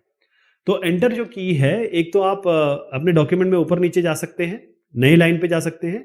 कई प्रोग्राम में ये कंफर्मेशन का काम करता है, जो मैंने अभी आपको दिखाया। How will you prevent others from using your computer? तो आप, जैसे मैंने आपको बताया कि आपका एक घर है, घर के अंदर दूसरों को आने से कैसे रोकते हैं आप अपना ऐसे ताला लगाते हैं और उसमें मतलब उससे सिक्योर करते हैं, अपने गेट पे ताला लगा देते हैं, यही करते हैं ना। लोहे का पॉइंटेड वो लगाते हैं, जंगला लगाते हैं, ये सब चीजें करते हैं। तो अगर आप नहीं चाहते कि कोई एक जिसकी पे परमिशन नहीं है, कोई अनऑथराइज आदमी है आपके ना जाए आपके घर में, उसी तरीके से कंप्यूटर पे अगर कोई अनऑथराइज एक्सेस नहीं चाहते हैं आप, तो लॉगिन और पासवर्ड इसका कॉम्बिनेशन होता है, ये इस की के बराबर ही है। तो लॉगिन आईडी यानी कहें कि लॉगिन जो आइडेंटिफिकेशन है और पासवर्ड, ये दोनों कंबाइंड होके फिर आपके डेटाबेस, कंप्यूटर डेटाबेस से वो चेक होता है। अगर वो सही है लॉगिन आईडी का कॉम्बिनेशन और पासवर्ड का कॉम्बिनेशन, तब आप एंटर कर सकते हैं, अदरवाइज नहीं। तो ये तरीका होता है इसका। हम बात कर रहे हैं परफॉर्मिंग बेसिक फाइल ऑपरेशंस। इसका मतलब क्या है कि कंप्यूटर में सारी चीजें, जो भी आप जिस भी चीज से डील करते हैं, वो फाइल फॉर्म में होती है और वो फोल्डर्स में रखी होती है। तो फाइल और फोल्डर को कैसे डील करते हैं, इसको हम देखेंगे यहां। जिस तरीके से किसी भी स्कूल में या आपके जो ऑफिस है या जो भी संस्थान है, वहां पर जितने लोग हैं उनका एक कैबिनेट होता है, जैसे टीचर्स हैं उनका अपना एक कैबिनेट होता है इस तरीके का, और इन कैबिनेट में वो अपनी फाइल रखती है। कहने का मतलब ये है कि मान लीजिए यहाँ पर मैथ्स की टीचर अपना फाइल रख लेती हैं, या फिर कहें कि जो टीचर है मैथ्स की वो यहाँ पर क्लास 9th के बच्चों की फाइल रखती है या 10th की रखती है। इस तरीके से अलग अलग तरीके से रखा जा सकता है। कहने का मतलब स्टूडेंट और क्लासेस के हिसाब से ये अलग अलग शेल्व्स में अपनी किताबें रखती हैं, अपनी डॉक्यूमेंट रखती हैं, या फिर उनके रिलेटेड मटेरियल रखती हैं। इसी तरीके से कंप्यूटर में क्या होता है, कंप्यूटर में जो जानकारी है या जो कंप्यूटिंग डिवाइस में जानकारी है वो भी इलेक्ट्रॉनिक फाइल्स होती हैं, वो डेटा फाइल्स होती हैं, और उनको भी अलग अलग फोल्डर में रखेंगे तो ज़्यादा बेहतर होगा। जैसे मान लीजिए अगर आपकी अलमारी है और उस अलमारी में आपने क्या किया कि आपने अपने कपड़े भी डाल दिए, आपकी बहन ने भी कपड़े डाल दिए, पिताजी ने भी कपड़े डाल दिए, यहीं पे आपने अपनी फाइलें भी रख दी, उन्होंने भी अपनी फाइलें रख दी, तो कोई एक आएगा उसे ढूंढने तो वो बड़ा मुश्किल हो जाएगा उसको ढूंढने। तो क्या हो सकता है, या तो सब अपनी अलग अलग अलमारी हो सबकी, या फिर डिसाइड कर लें देखो साहब यहाँ से यहाँ तक जगह आपकी, यहाँ से यहाँ तक जगह आपकी। तो उससे क्या होगा, समय भी बचेगा, आसानी भी होगी, तो मैनेजमेंट सही हो जाएगा, उसको एक्सेस करना और उसको डील करना बड़ा ईजी हो जाएगा। तो हमेशा ध्यान रखिए जो इलेक्ट्रॉनिक फाइल है जिसको मैं मीडिया कह रहा हूँ, या क्योंकि हम रखते उसको हार्ड ड्राइव या किसी पेन ड्राइव में ही तो रख रहे हैं, तो वो इलेक्ट्रॉनिक डिवाइस में रख रहे हैं, कंप्यूटिंग डिवाइस में रख रहे हैं। तो अगर अच्छी तरीके से उसको मैनेज करना है तो हम उसको अलग अलग फोल्डर्स में रखेंगे। जैसे ये फोल्डर 1 हो गया, ये केवल अपने आप सॉन्ग्स के लिए रख लीजिए। मान लीजिए आप 2021 में है, एक फोल्डर 2021 का बना लीजिए। चाहे तो आप इसी फोल्डर में आप एक पर्सनल फोल्डर बना लीजिए, एक ऑफिशियल या फिर कोई और फोल्डर बना लीजिए। तो क्या होगा कि हम यहाँ से वहाँ फाइलें मूव कर सकते हैं, फाइलों को रीनेम कर सकते हैं, फाइलों को डिलीट कर सकते हैं, कॉपी कर सकते हैं। ये सब मैं आपको अभी करके दिखाऊंगा। तो कहने का मतलब क्या जाना हमने कि ऐसे फाइलों में हम चीज़ें स्टोर करते हैं। ये मैं आपको लिनक्स उबुंटू का एक चित्र दिखा रहा हूँ, वहाँ इस तरीके से स्टोर होती है, ऐसा कुछ चित्र आपको दिखाई देगा। यहीं पर अगर आप विंडोज़ पे काम करते हैं तो आपको कुछ इस तरीके से दिखाई देगा। बात यही है कि ये आपका फोल्डर है, जैसे यहाँ पर फोल्डर है और इसके अंदर फाइलें होंगी जो मैं आपको करके दिखाऊंगा। इसके अंदर फाइलें हैं, फाइल्स और फोल्डर। कंप्यूटर में हर चीज, हर एक जिस भी चीज से आप डील करते हैं वो फाइलों के फॉर्म में होती है, यानी कि जो भी जानकारी है, इंफॉर्मेशन है, वो फाइल के फॉर्म में होगी। और फाइल किस तरीके से, जैसे अगर आपके पास एक बड़ी सी फाइल है, उसमें क्या करते हैं आप, तमाम तरीके के डॉक्यूमेंट रखते हैं। जैसे 10th की मार्कशीट रख दी, 12th की मार्कशीट रख दी, आपका कोई आपने प्राइज जीता वो रख दिया, सर्टिफिकेट रख दिया, वही तो आप लेके जाते हैं। कोई इंटरव्यू होगा या कोई डिस्कशन होगा, वहां लेके जाते हैं, ऐसे करते हैं ना। तो इसका मतलब एक फोल्डर में आप ये फाइलें रख देते हैं। इन फाइलों को आप समझ लीजिए ये सर्टिफिकेट्स हैं आपके, और ये एक फोल्डर हो गया। हर एक फाइल जो होती है कंप्यूटर में, उसका नाम अलग अलग होता है, काम अलग अलग होता है, यानी कि हर एक फाइल का एक फाइल नेम होगा और इसका एक्सटेंशन नेम होगा। जैसे मैंने कहा अजय भंडारी, तो अब इनका नाम है और इनका एक एक्सटेंशन है। तो अगर आप केवल अजय बोलेंगे और अगर क्लास में अजय चौहान भी है तो कौन सा अजय आप बोलेंगे, मतलब कौन सा अजय खड़ा होगा अगर आप अजय बोलेंगे तो। हाँ, आप अजय भंडारी बोलेंगे तब आपको पता चल जाएगा, उस बंदे को पता चल जाएगा उसकी बात हो रही है। तो इसी तरीके से जैसे नाम है और साथ में सरनेम है, तो ऐसे ही एक फाइल नेम होता है और साथ में आपका एक्सटेंशन होता है। एक्सटेंशन और फाइल के बीच में एक डॉट होता है जिसको हम पीरियड कह रहे हैं, डॉट होता है। तो अगर आप एक फाइल मान लीजिए केवल लिखने के लिए कोई टेक्स्ट लिखना चाहते हैं उसमें, और उसको सेव करेंगे, और एक पर्टिकुलर हर एक एप्लीकेशन जो होती है, हर एक सॉफ्टवेयर अलग अलग फाइलों से डील करता है। जैसे नोटपैड केवल .txt से डील करता है, txt.txt। जैसे आपने एक फाइल बनाई, ये अजय की बना देते हैं, अजय.txt, तो अजय की फाइल है और इसमें टेक्स्ट लिखा हुआ है, txt टेक्स्ट लिखा हुआ है। ऐसे .doc फाइल बन सकती है, ऐसे .xls बन सकती है, ऐसे इमेज फाइल जो होती है नॉर्मली हम जो डील करते हैं jpg होती है, ऐसी आपका .mp3 है साउंड फाइल के लिए। और फोल्डर क्या होता है, मान लीजिए आपके बहुत सारे गाने हैं, कम से कम 100 गाने हैं, तो उसको एक फोल्डर में रख दीजिए। मान लीजिए ये गाने जो है ये आपके 80s के गाने हैं, 80 के दशक के गाने, तो 80s करके फोल्डर बना दीजिए, उसमें सारे 80s के गाने रख दीजिए। 90s का फोल्डर बना के उसमें सारे गाने रख दीजिए। तो इस तरीके से फोल्डर के अंदर आपकी फाइलें आ जाएंगी। तो ये ऐसा फोल्डर आपको दिखाई देगा, इसका आइकन मैं दिखा रहा हूं, और उन फोल्डर में आपके अलग अलग तरीके की आप फाइलें रख सकते हैं। हम फोल्डर इसलिए बनाते हैं कि उसमें संबंधित तरीके के, रिलेटेड तरीके की फाइल रख सके। ऐसे यहां पर जो मैं आपको फाइल टाइप दिखा रहा हूं, ये सारे एक्सटेंशंस हैं, डॉट के बाद जो आता है, और ये डॉट बताने का मतलब ये है कि जैसे मान लीजिए आपको मैं इमेज फाइल बता दूं, कौन कौन सी होगी, डॉट पीएनजी जो भी फाइल होगी जिसके आगे एक्सटेंशन डॉट पीएनजी वो इमेज फाइल है, डॉट जेपीजी इमेज फाइल है, डॉट जिफ इमेज फाइल है। अगर मैं वीडियो फाइल की बात करूं तो कौन कौन सी बनेगी, डॉट एमओवी वीडियो फाइल है। ये ऐसे करके हमें डॉट से पता चल जाता है कि ये क्या फाइल है, राइट।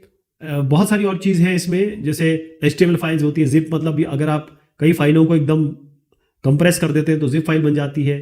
PHP मतलब ये एक तरीके से आप समझ लीजिए कि जब इंटरनेट पे आप काम करते हैं तो आप वेब ब्राउज़र पे काम करते हैं, बैकग्राउंड में आप HTML लिखते हैं और उसके साथ काम करती है ये फाइल, ये समझ लीजिए फिलहाल के लिए। वैसे तो ये जो एक्सटेंशन है वो बहुत ही कम है जो आप यूज़ करेंगे, बहुत ही ऐसे हैं जो आप शायद कभी यूज़ भी ना करें, जैसे .eps ये शायद ही कभी यूज़ करें आप। ये सब मैं आपको करके दिखाऊंगा, ये सारी हम बात करेंगे। पहले हम जाते हैं क्रिएटिंग अ फाइल पे। तो यहाँ पर टेक्स्ट एडिटर में हम उबुंटू पे काम करने की कोशिश कर रहे हैं, लेकिन क्योंकि मेरे पास उबुंटू नहीं है और काम करने का तरीका बिल्कुल सेम है तो मैं आपको इसको विंडोज़ पे बता दूंगा।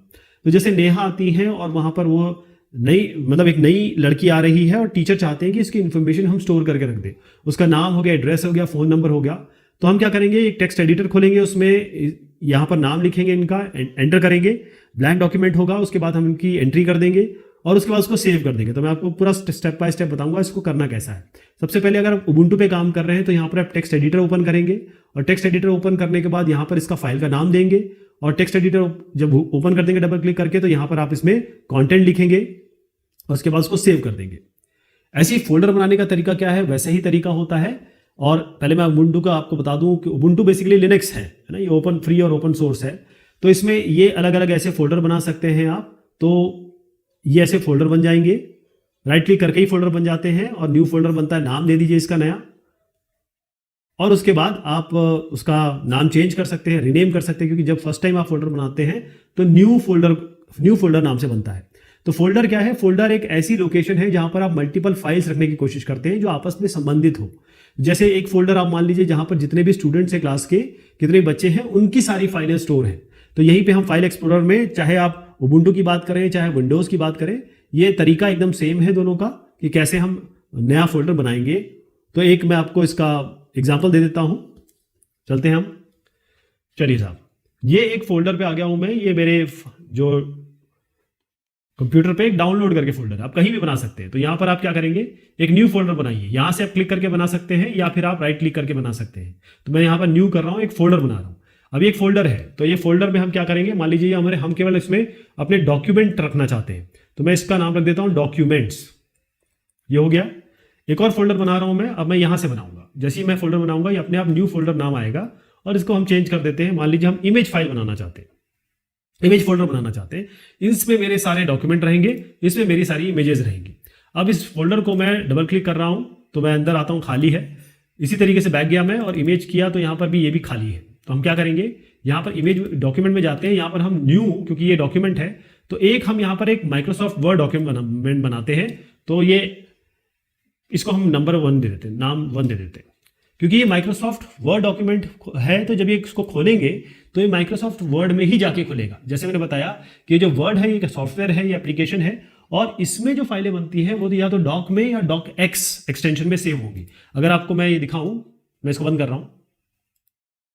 अब यहां पर देखिए, अगर मैं इसकी प्रॉपर्टीज में जाऊंगा, राइट क्लिक करके प्रॉपर्टीज में जा रहा हूं, तो आपको ये क्या बता रहा है, आपको ये बता रहा है कि ये कौन सी किस टाइप की है, ये डॉक एक्स फाइल है। क्या फाइल है, डॉक एक्स फाइल है। तो इसी तरीके से मैं एक और बना देता हूं, केवल एक आपको समझाने के लिए। या फिर एक काम करते हैं, इसमें मैंने क्लिक किया, Ctrl+C किया और अब Ctrl+V कर रहा हूं, तो इसको पेस्ट, ये पेस्ट हो गया। तो एक कॉपी बन गई इसकी, अभी खाली है तो कोई दिक्कत नहीं है, इसको हम 2 कर देते हैं, तो 2 हमारी ये वर्ड फाइल बन गई।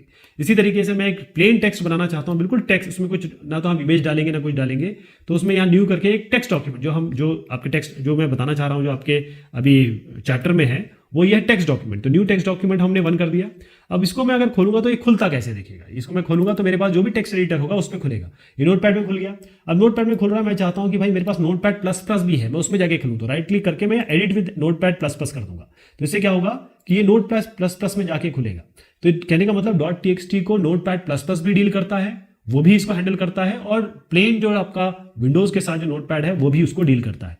तो ये आपका हो गया इस तरीके से। अब मैं दूसरे फोल्डर में जाता हूँ, ये इमेज है। इमेज में मैं जाके एक नई इमेज बना देता हूँ, जैसे मान लीजिए बिटमैप इमेज। अब इसको खोलते हैं, देखिएगा ये किससे खुल रही है। ये जाके डॉक्यूमेंट, मतलब इसको माइक्रोसॉफ्ट वर्ड नहीं खोल पाएगा ना, कोई इसको और खोल पाएगा। तो इसमें जो भी इसको डील करने वाला सॉफ्टवेयर मेरे सिस्टम में डाला हुआ है वो इसे खोलेगा, जैसे यहाँ पर इसने खोला। अब मैं चाहता हूँ कि भाई इसमें कुछ बना डालूँ, तो मैं राइट क्लिक करता हूँ, इसको ओपन विथ कर देता हूँ। मान लीजिए सबसे ईजीएस्ट जो होता है पेंट होता है, मेरे पास इतने सारे हैं, तो मैं किसी एक पेंट में खोल देता हूँ इसको, और पेंट में यहाँ पर मान लीजिए एक मैं ये बना दिया मैंने, और इसको बंद कर दीजिए, सेव कर दीजिए। तो एक फाइल मैंने बना दी, न्यू बिटमैप इमेज। अब मैं इसको जब खोलूंगा तो आप देखिएगा कि जो हमने बनाया है वही खुल के आएगा। मैं फोटो गैलरी में से खोल देता हूँ। तो इस तरीके से अब मैं जितने भी ये जो इमेज बनाऊंगा, यहाँ पर हमने बनाया था ना गोला, ये गोला आ गया। तो ऐसे करके मैं और भी बना सकता हूँ। अब मैं क्या करता हूँ, इसको मैं कंट्रोल दबा रहा हूँ और इसको पकड़ के खींच दिया मैंने, बस कंट्रोल दबाया हुआ है, इसको पकड़ के खींच दिया, छोड़ दिया, ठीक। तो ये इसकी कॉपी आ गई। दूसरा तरीका आपको पेस्ट करने का बता रहा हूँ। तो ये इसको हम 2 कर देते हैं। अब मान लीजिए ये हमसे कुछ गलती हो गई है ना, 2 इमेज बन गई, एक गलती हो गई, तो इसको मैं राइट क्लिक करके डिलीट कर सकता हूँ। कॉपी भी कर दिया, डिलीट भी कर दिया। अब मैं चाहता हूँ कि अरे एक काम करते हैं, एक ही फाइल तो है, ऐसा नहीं, ऐसा करें इसको डॉक्यूमेंट में ही डाल दें। तो मैं इसको राइट क्लिक करूंगा और कट कर लूंगा यहाँ से, या फिर आप कंट्रोल एक्स भी दबा सकते हैं। राइट क्लिक करके कंट्रोल एक्स दबा सकते हैं, मतलब कंट्रोल एक्स दबा सकते हैं, और इस डॉक्यूमेंट में जाके मैं इसको पेस्ट कर देता हूँ। पेस्ट हम यहाँ से भी कर सकते हैं, राइट क्लिक करके भी पेस्ट कर सकते हैं। तो अब 3 डॉक्यूमेंट हो गए, एक हमारी इमेज हो गई। अब ये रिडंडेंट हो गया, खाली हो गया, तो इसको डिलीट कर देते हैं। फोल्डर डिलीट करने का भी तरीका बिल्कुल सेम है। तो ये मैंने आपको जो तरीके बताए, जो आपके टेक्स्ट में दिया हुआ है, मतलब किताब में दिया हुआ है, वो सारा मैंने आपको स्टेप बाय स्टेप बता दिया। विंडोज में बताया, बस ध्यान रखिएगा। चलिए साहब, यहां पर हमको है which one of the following shortcut keys is use to paste a file. ध्यान रहे, पहले मैं बता देता हूं कि जो कंट्रोल, ये एनसीईआरटी के आंसर्स हैं आपके। तो कंट्रोल सी से होता है कॉपी, कंट्रोल और सी एक साथ दबाना पड़ेगा। कंट्रोल एक्स से होता है कट, वो जो भी जिस भी फाइल को सिलेक्ट करके कंट्रोल एक्स किया है वो कट हो जाएगी, वहां से हट जाएगी। कंट्रोल सी से केवल वो कॉपी होगी, वहां पर रहेगी। जब आप कहीं जाके पेस्ट करेंगे, यानी कंट्रोल वी करेंगे, ये पेस्ट होता है। तो एक फोल्डर है, यहां पर एक फाइल है, ये यहां पर आइए, कंट्रोल सी करिए और यहां पर लाके कंट्रोल वी कर दीजिए, तो यहां पर ये फाइल आ जाएगी, दोनों जगह रहेगी। ये एक फाइल है, यहां पर आइए, कंट्रोल एक्स कीजिए और यहां जाके कंट्रोल वी कर दीजिए, तो ये पेस्ट हो जाएगी और यहां से हट जाएगी। कंट्रोल कॉपी और कट में यही अंतर है, और कंट्रोल वी से तो दोनों में पेस्ट होता है। तो क्या है इसका उत्तर, shortcut keys use to paste. तो आंसर क्या है इसका, कंट्रोल वी, पेस्ट।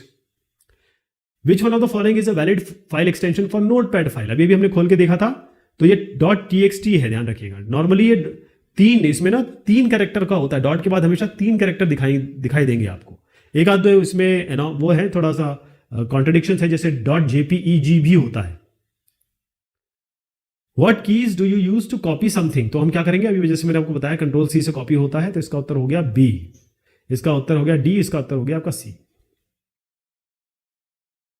अब कुछ क्वेश्चन आंसर्स देखेंगे। पहला क्वेश्चन है, how is a computer file system similar to a physical file system in a school. तो आपके स्कूल में आप देखेंगे हर एक टीचर का, जितने भी आपको टीचर मिलेंगे उनको स्टाफ रूम में अलग अलग कैबिनेट दिया गया होगा। वो आती हैं और अपने कैबिनेट में सामान रखती हैं। दूसरी टीचर होंगी, वो आके दूसरे कैबिनेट में रखेंगी।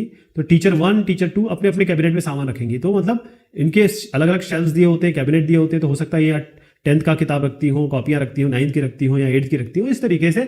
अब इसको मैनेज करने में बड़ा आसान होगा। जब ये अगले दिन आएंगी तो अगर 9th का कुछ उठाना है तो वो यहाँ पर जाएंगे और यहीं से उठा लेंगे, सेपरेट शेल्फ। इसी तरीके से कंप्यूटर में भी, इलेक्ट्रॉनिक डिवाइसेज में भी आपके अलग अलग फोल्डर्स बनाते हैं और उन फोल्डर में संबंधित फाइलें रखते हैं।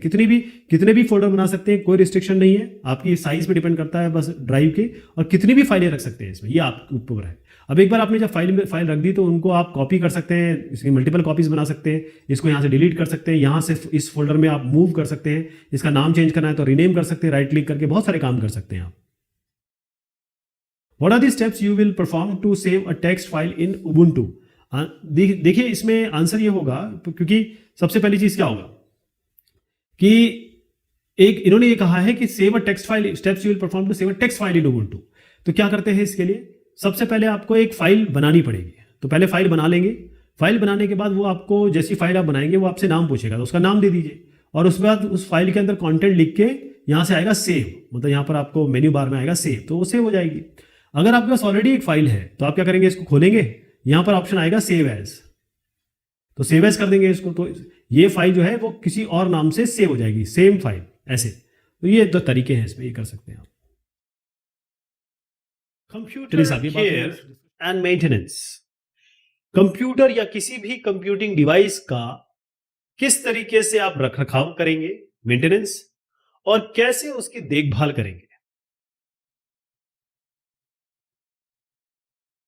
कोई भी सामान हो आपका, कोई भी, चाहे आपकी वो किताबें हों, आप इसमें जिल्द चढ़ाते हैं, कवर चढ़ाते हैं, अपने कपड़ों को धोते हैं, प्रेस करते हैं, सही तरीके से रखते हैं, अपने फर्नीचर को आप साफ करते हैं, और साथ में जो भी गैजेट्स है, गैजेट में सब आ जाता है, जो भी इलेक्ट्रॉनिक डिवाइस है ये सब गैजेट में आ जाएंगे। तो इनका ख्याल रखना, इनका मेंटेनेंस करना, रखरखाव करना, ये बहुत जरूरी हो जाता है। खासतौर पे जो इलेक्ट्रॉनिक डिवाइसेस हैं, क्योंकि इसमें बहुत सारी इलेक्ट्रॉनिक्स इन्वॉल्व होती है और बहुत माइन्यूट लेवल पे चीजें काम करती हैं। तो अगर आप कंप्यूटर की बात करें, मोबाइल की बात करें, क्योंकि लैपटॉप हमारे हमेशा पास में है, मोबाइल हमेशा हमारे हाथ में रहता है, तो इनका ध्यान रखना बहुत जरूरी हो जाता है।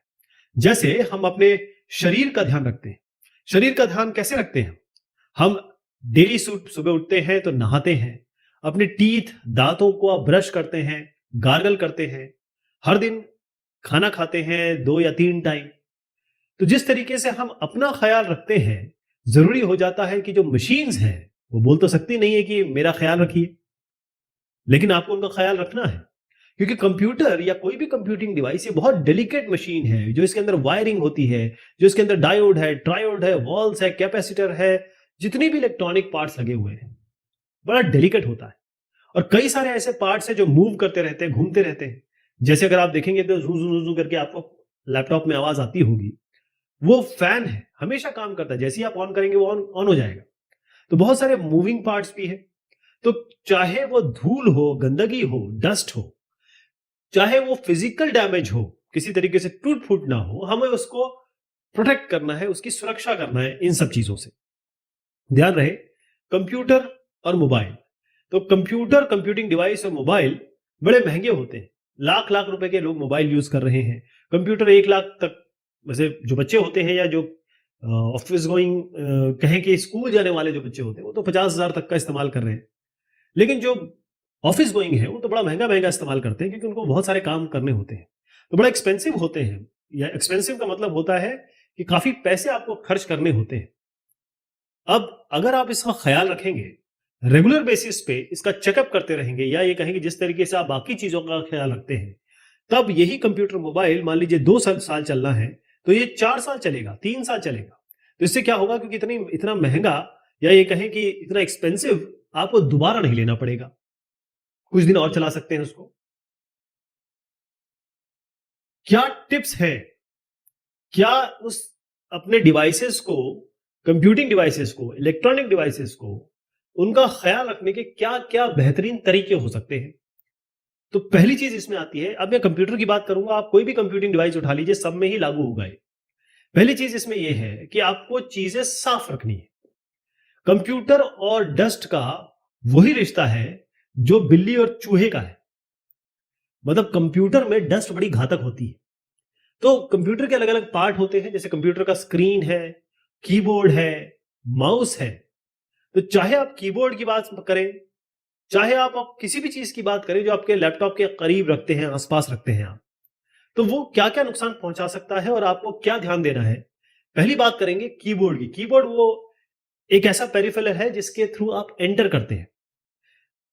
हमेशा हम क्या करते हैं, लैपटॉप पे काम कर रहे होते हैं, मूवी देख रहे होते हैं, तो हम अपने लैपटॉप के पास ही चीजें रख लेते हैं और कंप्यूटर के पास ही चीजें रख लेते हैं, चाहे चाय हो, चाहे आप कोई मिल्क शेक पी रहे हो या नमकीन खा रहे हो।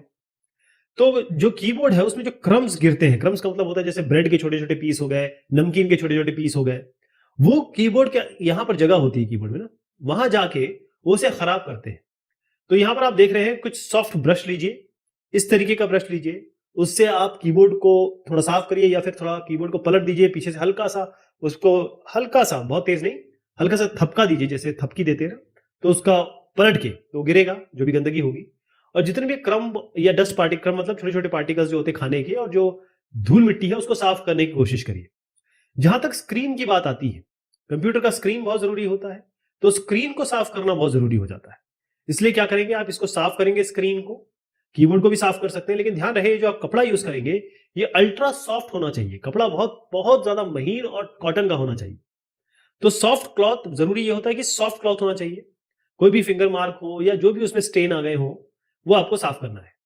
ध्यान रहे जो भी आप ड्रिंक्स या कोई भी सामान कोई भी चीज, क्योंकि खाते पीते हम काम करते हैं, अक्सर ये देखा गया है, कंप्यूटर के पास मत करिए। अब ये देखिए महिला का ये जो जो भी ये कॉफी पी रही है वो इस तरफ गिरा, मान लीजिए यहां गिर जाता तो क्या होता, इनका कंप्यूटर काम करना बंद हो जाता। मैंने कहा कि जिस तरीके से डस्ट का रिलेशन है कंप्यूटर से, कंप्यूटर को खराब कर देती है डस्ट, इसी तरीके से पानी इलेक्ट्रॉनिक डिवाइस में क्या है, वोल्ट्स में बहुत कम मतलब पावर जा रहा होता है, अलग अलग जगह पावर जा रहा होता है, कहीं आपका एसी हो रहा है, कहीं डीसी हो रहा है, तो जैसे ही पानी जाएगा वो उसे शॉर्ट सर्किट कर देगा, तो आपका पूरा का पूरा कंप्यूटर मदरबोर्ड ये सब उड़ जाएगा। मोबाइल अगर आपका पानी में गिर गया है तो दुनिया की कोई ताकत नहीं है जो उसे ठीक कर सके, क्योंकि इलेक्ट्रॉनिक जो पार्ट है वो खराब हुए ना उसके। तो इससे बचिए, ये करने की जरूरत नहीं है। कभी भी खाना पीना जो भी आप कर रहे हैं वो अपने डिनर टेबल पे करिए या फिर कंप्यूटर को बंद करके करिए या दूर करके करिए। इलेक्ट्रॉनिक डिवाइस एक बार पानी उसमें गिर गया या ये पानी में गिर गया, वो बियॉन्ड रिपेयर हो जाता है, उसे आप ठीक नहीं कर सकते। Handle device carefully. एक डिवाइस, क्योंकि हम जानते हैं कि ये डिवाइस हमने पैसे से खरीदा है, पैसा तो छोड़िए, इस डिवाइस पे इस सामान पे हमारा कितना काम है, हमारे सारे डॉक्यूमेंट है, हमारा सारा जो ऑक्यूपेशन है, जॉब है, सब इसी पे चल रहा है, चाहे वो कंप्यूटर साइंस का आदमी हो या कंप्यूटर साइंस का नहीं हो। तो इस लैपटॉप को केयरफुली यानी बिल्कुल सुरक्षा से और संरक्षण से इसका इस्तेमाल होना चाहिए। इसको गिराइए मत, गलती से इसको कहीं ठोकिए मत, चलते चलते कहीं दीवार पे टकरा जाए, किसी हार्ड सरफेस पे टकरा जाए, ऐसा बिल्कुल मत होने दीजिए। तो कोई ऐसा बैग लीजिए ऐसा जिससे आपका कंप्यूटर या फिर लैपटॉप उसमें कोई भी ब्रेकेज ना हो। एक पैडेड केसेस आते हैं, पैडेड केसेस का मतलब यह होता है कि ऐसे जो बैग भी आते हैं आजकल, ये आप जब लैपटॉप रखेंगे तो अंदर देखेंगे आप थोड़ा कुशन होगा, तो मान लीजिए अगर ये कहीं टकराता भी है तो कुशन उस मार को झेल लेगा। तो लैपटॉप के लिए लैपटॉप बैग्स आते हैं स्पेशल, उसको रखिए। कोई भी डैमेज जो भी नुकसान हो सकता है, तोड़ फोड़ हो सकती है, उससे इसकी सुरक्षा कीजिए, क्योंकि कंप्यूटर बहुत बहुत डेलिकेट डिवाइस है। कंप्यूटिंग डिवाइस, मोबाइल, ये सब बड़े डेलिकेट डिवाइस है। Keep the computer cool. ध्यान रहे कंप्यूटर में एक माइक्रो प्रोसेसर होता है और बाकी और भी पार्ट्स होते हैं, लेकिन सबसे इंपॉर्टेंट माइक्रो प्रोसेसर है। माइक्रो प्रोसेसर को अगर आप फैन ना दें, इसको ये इतना गर्म हो जाता है, अगर इसको हवा ना लगे तो ये उसी समय जल जाएगा। आपने कई वीडियोस ऐसे देखे होंगे कि भाई माइक्रो प्रोसेसर के फैन बंद कर दे, माइक्रो प्रोसेसर वहीं जल जाता है। तो माइक्रो प्रोसेसर या कहें कि जो कंप्यूटर है उसमें आपका फैन लगा होता है। तो जब भी कंप्यूटर या लैपटॉप या कोई भी मोबाइल डिवाइस है, अगर आप देखेंगे आपका मोबाइल भी कभी भी गर्म हो जाता है, तो जब भी ये गर्म हो जाएंगे, हीट ज्यादा हो जाएगी, तो इसके जो पार्ट्स हैं, इसके अलग अलग मशीनरी है, वो खराब हो जाएगी, डैमेज हो जाएगी। सीपीयू क्योंकि वही मेन काम करता है, उसके लिए बाकायदा एक फैन लगा होता है, सीपीयू में बाकायदा फैन होता है। तो आप देखें अगर ये साहब जो है, बाकायदा ये ट्रू पिक्चर है कि ये इतना गर्म हो जाता है कि इस पे ये अपना कुछ फ्राई कर रहे हैं, इस माइक्रो प्रोसेसर के पीछे ये कुछ फ्राई कर रहे हैं, इतना गर्म हो जाता है, और ये सच्ची बात है। तो आपको इसमें हवा जरूर देनी होगी, इसको ठंडा रखना पड़ेगा। आपको अगर याद होगा तो 20 साल पहले जब कंप्यूटर नए नए आए थे, तो पूरा जो कमरा है वो एसी हुआ करता था, आज भी है, लेकिन आज का थोड़ा फैन वैन आ गए हैं और थोड़ा सा हीटिंग वीटिंग थोड़ी डील कर ली गई, लेकिन फिर भी अगर आप अपने कंप्यूटर को छुएंगे या साइड में हाथ रखेंगे तो आप देखेंगे कि बड़ा गर्म हो जाता है। तो कभी भी सन में या फिर जब आप बाहर बैठे हो तो सूरज की तेज रोशनी में इसका उपयोग मत करिए। कार अगर बंद है तब इसका इस्तेमाल मत करिए। और खास तौर पे अगर आप इस तरीके से बैठ के काम करना पसंद करते हैं तो आप इन महिला को देखिएगा, यहां पर इन्होंने लैपटॉप जो है वो यहां रखा हुआ है और ये कपड़े से ढका हुआ है। तो जो यहां पर लैपटॉप का एक पोर्शन होता है इस जगह पे या इस जगह पे, यहां से हवा निकलती रहती है, फैन होता है, तो ये प्रोसेसर की गर्मी को निकालता रहता है। लेकिन अगर यहां पर आपने कपड़ा डाल दिया या फिर किसी तरीके से आप अनभिज्ञ है, आप पता नहीं चल रहा आपको, तो ये पूरा का पूरा अंदर जो प्रोसेसर उसको जला देगा। तो फैन कवर ना हो, इसका ध्यान रखें। बेशक आप लैपटॉप इसीलिए बनता है कि भैया आप अपने आराम से बैठ के काम कर सकते हैं, लेकिन इस बात का खास ख्याल रखिए, do not overcharge your battery. हम क्या सोचते हैं कि भाई हमारी बैटरी हमेशा 100% रहे और जो भी कोई तकलीफ आती है आप देखते हैं अरे 98% हो गया, चलो यार दोबारा लगा देते हैं, रात भर लगा के रखते हैं आप चार्जिंग पे। तो चार्जिंग का मेन जो इसमें कहें कि इसका जो आइडिया है वो ये है कि आप जब 100% चार्ज हो जाए तो 100 से लेकर जब वो 10% तक आ जाए तब आपके इस्तेमाल करिए और फिर इसको चार्ज कर दीजिए। हमेशा 100% पे ही लगा रहे और रात भर लगा रहे, मान लीजिए 5 मिनट में या 10 मिनट में ये 100% चार्ज हो गया और उसके बाद फिर भी आपने लगा रखा है, तो बैटरी ओवरहीट हो जाएगी। बैटरी में अत्यधिक ऊर्जा या फिर हीट, ऊर्जा, गर्मी ये पैदा हो जाएगी, तो इससे बैटरी की लाइफ खत्म हो जाएगी। आपने देखा होगा आमतौर पे 1.5 से 2 साल तक, 1.5 ईयर से 2 साल तक आपकी बैटरी चलती है। क्यों चलती है? क्योंकि आप हमेशा इसको लगा के रखते हैं किसमें? प्लग में। अगर आप यही काम करना बंद कर दें या मोबाइल में भी आप देखिए तो आपका ये कम से कम 3 साल तक चल जाएगा आराम से। तो पहली चीज मैं आपको बताना चाहता हूं कि बैटरी का खास ख्याल रखिए। बैटरी अगर पूरी है, पूरी भरी हुई है, तो दोबारा लगाने की क्या जरूरत है कि नहीं मुझे तो 100% चाहिए। Always plug in device carefully. होता यह है कि हम बड़ी जल्दबाजी में रहते हैं, हमें बहुत सारे काम होते हैं, जिंदगी में बड़े बिजी हैं हम। तो हम क्या करते हैं, कोई भी वायर होता है, क्योंकि कंप्यूटर में क्या होता है, लैपटॉप में यहाँ पर बड़े सारे यूएसबी पोर्ट है, यहाँ पर आपके RJ45 पोर्ट है, यहाँ पर आपके और भी तरीके के पोर्ट है ना, फर्मवेयर है, फायर वायर है, बहुत सारे ऐसे पोर्ट्स होते हैं इसमें। तो इन पोर्ट्स में और पावर पोर्ट भी होता है, तो हम क्या करते हैं, बस लेते हैं और खट से घुसा देते हैं अंदर, है ना। चाहे मोबाइल ले लें, चाहे कोई भी आप कंप्यूटिंग डिवाइस, हम बस फोर्स करते हैं, हम घुसाने की कोशिश करते हैं। ध्यान रखिए ये जो पार्ट है ना, इलेक्ट्रॉनिक पार्ट है, जितना आप इसके साथ कुश्ती लड़ेंगे ये उतने जल्दी खराब हो जाएगा। तो कोशिश करिए कि बहुत आसान से, बहुत जेंटली, बहुत मोहब्बत से, प्यार से इसको आप जैक को अंदर घुसाइए।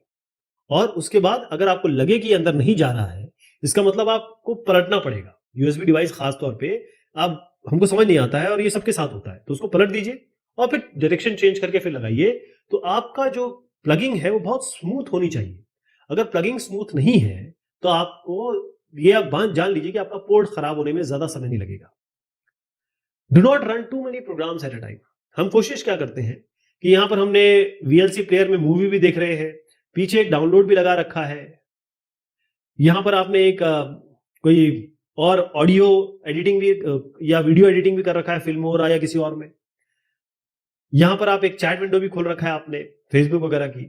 तो तमाम तरीके के एप्लीकेशन आपने एक साथ खोल रखे हैं। आप ये सोच रहे हैं देखो मैं कितना मल्टीटास्किंग काम कर रहा हूं, बड़ा एक साथ 50 काम कर रहा हूं, लेकिन आप ये समझ नहीं पा रहे हैं कि उसी काम, जितना काम आप कर रहे हैं उसी हिसाब से प्रोसेसिंग भी हो रही है। प्रोसेसिंग से क्या हो रहा है कि आपका जो प्रोसेसर है, माइक्रो प्रोसेसर है, जो जो ब्रेन होता है कंप्यूटर का, जो मेन की पार्ट होता है, वो गर्म हो रहा है।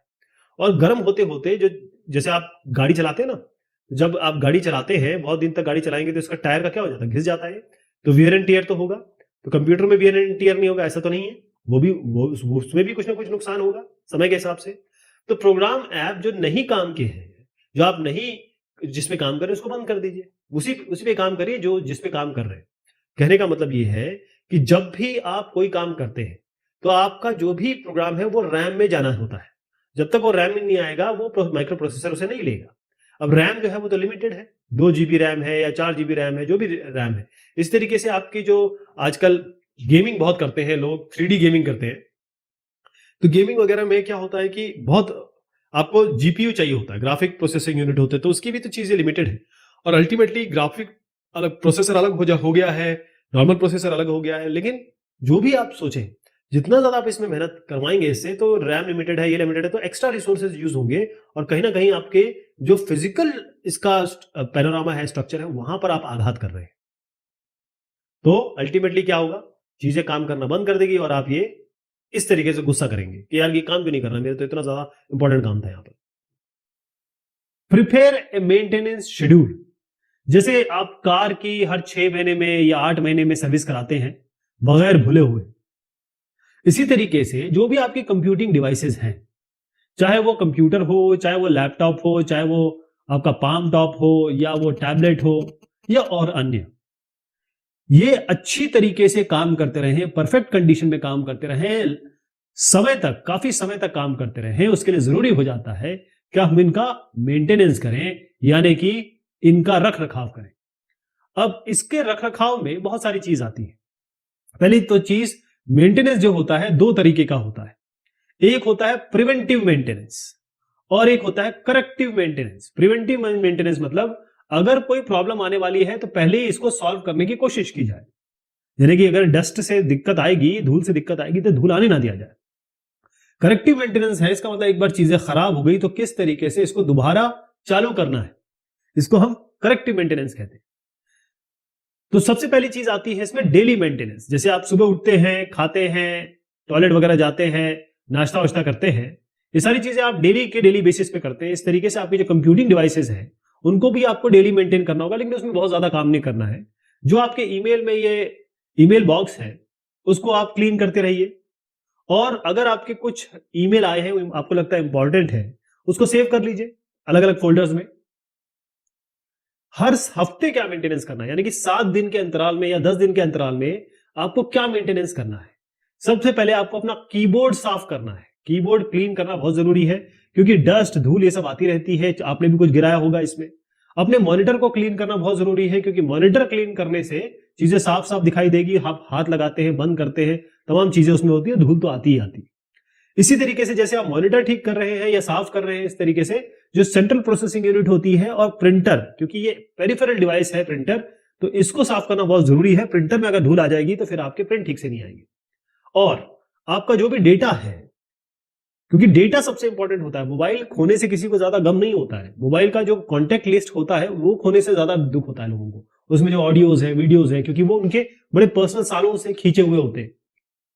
तो अपने डेटा को किसी एक्सटर्नल ड्राइव में, यानी कि अगर ये आपका जैसे मान लीजिए लैपटॉप है, तो किसी एक्सटर्नल ड्राइव में, किसी हार्ड ड्राइव में, किसी पेन ड्राइव में, किसी भी डीवीडी में आप इसको बैकअप रखें, ताकि अगर खुदा न खास्ता कोई यहां नुकसान हो जाता है तो आप इसे रिट्रीव कर सके। ये आपका वीकली मेंटेनेंस है, मतलब एक साप्ताहिक रख रखाव है ये। अब अगर हम मंथली मेंटेनेंस की बात करें, यानी एक महीने में आप क्या रख रखाव करेंगे, तो आपके जितने भी कंप्यूटर पे आपके इंपॉर्टेंट चीज है, चाहे वो पर्सनल हो चाहे वो ऑफिशियल हो, उनको ट्रांसफर कर दीजिए और ड्राइव से हटा दीजिए। ड्राइव में भरते मत रहिए, सालों साल तक हम ड्राइव में भरते रहते हैं। आपके जितने भी फोल्डर एल्बम्स है उनको एक दिन बैठ के पूरा ऑर्गेनाइज करिए। फिर जो डाउनलोड फोल्डर है उसमें बहुत सारी चीज डाउनलोड करते हैं, ऐसे टेम्पररी फोल्डर होता है और इंटरनेट का एक टेम्पररी फोल्डर होता है। यहां पर आप देखें, आप देख भी रहे होंगे कि ये डाउनलोडेड, टेम्पररी, ये सारे जो फोल्डर्स हैं इसमें तमाम तरीके की चीजें जब जमा होती रहती है और वो आपके काम की नहीं होती। जब आपका काम खत्म हो जाता है तो उसको खत्म कर दीजिए। अच्छा, रिसाइकल बिन जो होता है, जैसे हमारा जो वेस्ट बिन होता है हमारे घर में, इसी तरीके से रिसाइकल बिन होता है। हम क्या करते हैं, रिसाइकल बिन में डालते जाते हैं चीज। अब मान लीजिए आपकी 10 जीबी की ड्राइव है, आपने रिसाइकल बिन में 2 जीबी डाल दिया, 2 जीबी डाल दिया, तो आपको क्या होना चाहिए, ये 8 जीबी दिखना चाहिए, ऐसा नहीं होता। ये 10 जीबी ही दिखता रहेगा जब तक आप यहां से 2 जीबी नहीं हटाएंगे। तो रिसाइकल बिन से चीजें साफ करनी है। जो प्रोग्राम और एप्लीकेशन आप कभी यूज ही नहीं कर रहे हैं, आपने किसी फौरी तौर पे किसी छोटे से काम के लिए इसको इंस्टॉल किया है, फिर उसको दोबारा रखने से क्या फायदा, उसको हटा दीजिए। डिस्क क्लीनअप सॉफ्टवेयर, ये आप देख रहे हैं डिस्क क्लीनअप ही चल रहा है, चाहे जितनी भी ड्राइव्स हैं उन सब पे आपको डिस्क क्लीनअप चलाना है, कि जो भी ऐसी फाइलें हैं जो आपकी नजर में नहीं है, जिसका आपको काम नहीं है, कंप्यूटर को काम नहीं है, वो उसे हटा दें। और क्योंकि वायरस अटैक हो सकता है, आपने पेन ड्राइव लगाई होगी या आपका जो सिस्टम है वो नेटवर्क से कनेक्टेड होगा, या इंटरनेट से वायरस आ सकता है। आपके बहुत तरीके के आजकल वायरसेस हो गए हैं, ट्रोजन हॉर्सेस हो गए, स्पैम्स हो गए, उन सबको आप क्लियर कर लीजिए। रन एक बार वायरस स्कैन चला लीजिए फुल सिस्टम के लिए, हर महीने ये करना है। अच्छा, एक साल में क्या मेंटेनेंस करना है, जिसे हम कहेंगे कि भाई 1 साल का रख रखाव। तो इसके लिए आप क्या करेंगे, सोशल मीडिया अकाउंट पे जाएंगे, जितने भी कॉन्टेक्ट लिस्ट है उसमें जितने भी आपको लग रहा है कि मैंने इनको इस्तेमाल ही नहीं किया, मैं इनसे अभी बात ही नहीं करता, उन सबको आप हटा दीजिए। ईमेल कॉन्टेक्ट लिस्ट को इन सबको आपको हटाना पड़ेगा। ऑपरेटिंग सिस्टम में होता यह है कि कई सारे बग्स होते हैं, प्रॉब्लम्स होती है, और समय समय पे इनकी जो कंपनीज है, जैसे विंडोज हो गया या और उबुंटू लिनक्स हो गया, ये क्या करते हैं, इस बग को फिक्स करते हैं, क्योंकि इसी के थ्रू जो है वायरस वगैरह, वायरस, ट्रोजन हॉर्स और वर्म, ये सब इसी के अंदर से घुसते हैं। तो ये जो बैकडोर एंट्री को ये लोग फिक्स करते हैं या नए अपडेट लेके आते हैं, आपको ऑपरेटिंग सिस्टम को अपडेट करना चाहिए। जैसे अपडेट आए आप इसको अपडेट कर दीजिए। जैसे मैंने कहा, पहले तो क्लीन कर दीजिए सारी कॉन्टेक्ट लिस्ट, ईमेल लिस्ट को, और उसके बाद अपने ऑपरेटिंग सिस्टम को आप अपडेट करने की प्रक्रिया शुरू करिए। और अगर आपका एंटीवायरस, क्योंकि 1 साल में अमूमन खत्म हो जाता है, वैसे तो आजकल 3 साल तक के लिए हम लोग लेते हैं, लेकिन 1 साल में अगर आपका है, जैसे फ्री वगैरह मिलता है, तो उसको आप रिन्यू कर लीजिए, क्योंकि एंटीवायरस एक तरीके से क्या कहेंगे कि मल्टीविटामिन या मिनरल है आपके लिए। तो ऑपरेटिंग सिस्टम को आपको अपडेट करना जरूरी है, चीजों को साफ करना जरूरी है, हर साल ये करिए और जहां तक हो सके बैकअप करिए डेटा को, जो मैंने पिछले बार पहले भी बताया। डेटा को बैकअप कैसे करना है पहले मैं आपको दोबारा यहां ले जाता हूं। बैकअप का क्या मतलब है? आप करते क्या?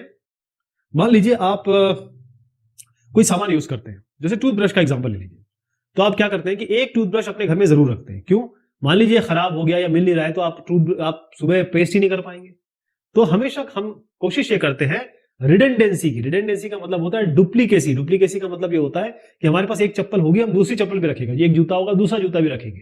तो इसी तरीके से जब आपका इंफॉर्मेशन की बात आती है, डेटा की बात आती है, जब आप कंप्यूटर पे रखते हैं, और आपका कंप्यूटर लैपटॉप तो एक है, अमूमन देखा गया है कि आदमी के पास मल्टीपल लैपटॉप तो नहीं होते। कंप्यूटर लैपटॉप अमूमन आदमियों पे, कई लोगों के पास होते हैं, कई लोगों के पास नहीं होते। तो अगर ये कंप्यूटर खराब हो जाता है, क्योंकि ये कंप्यूटिंग डिवाइस है, ये कभी भी खराब हो सकता है, अगर ये खराब हो जाता है तो आप क्या करेंगे? आपका डेटा तो गया, इसको रिट्रीव कैसे कराएंगे?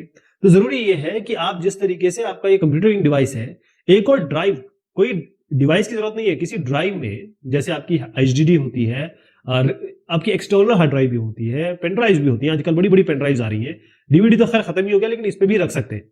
यहां पर आप अपना डेटा रख लीजिए।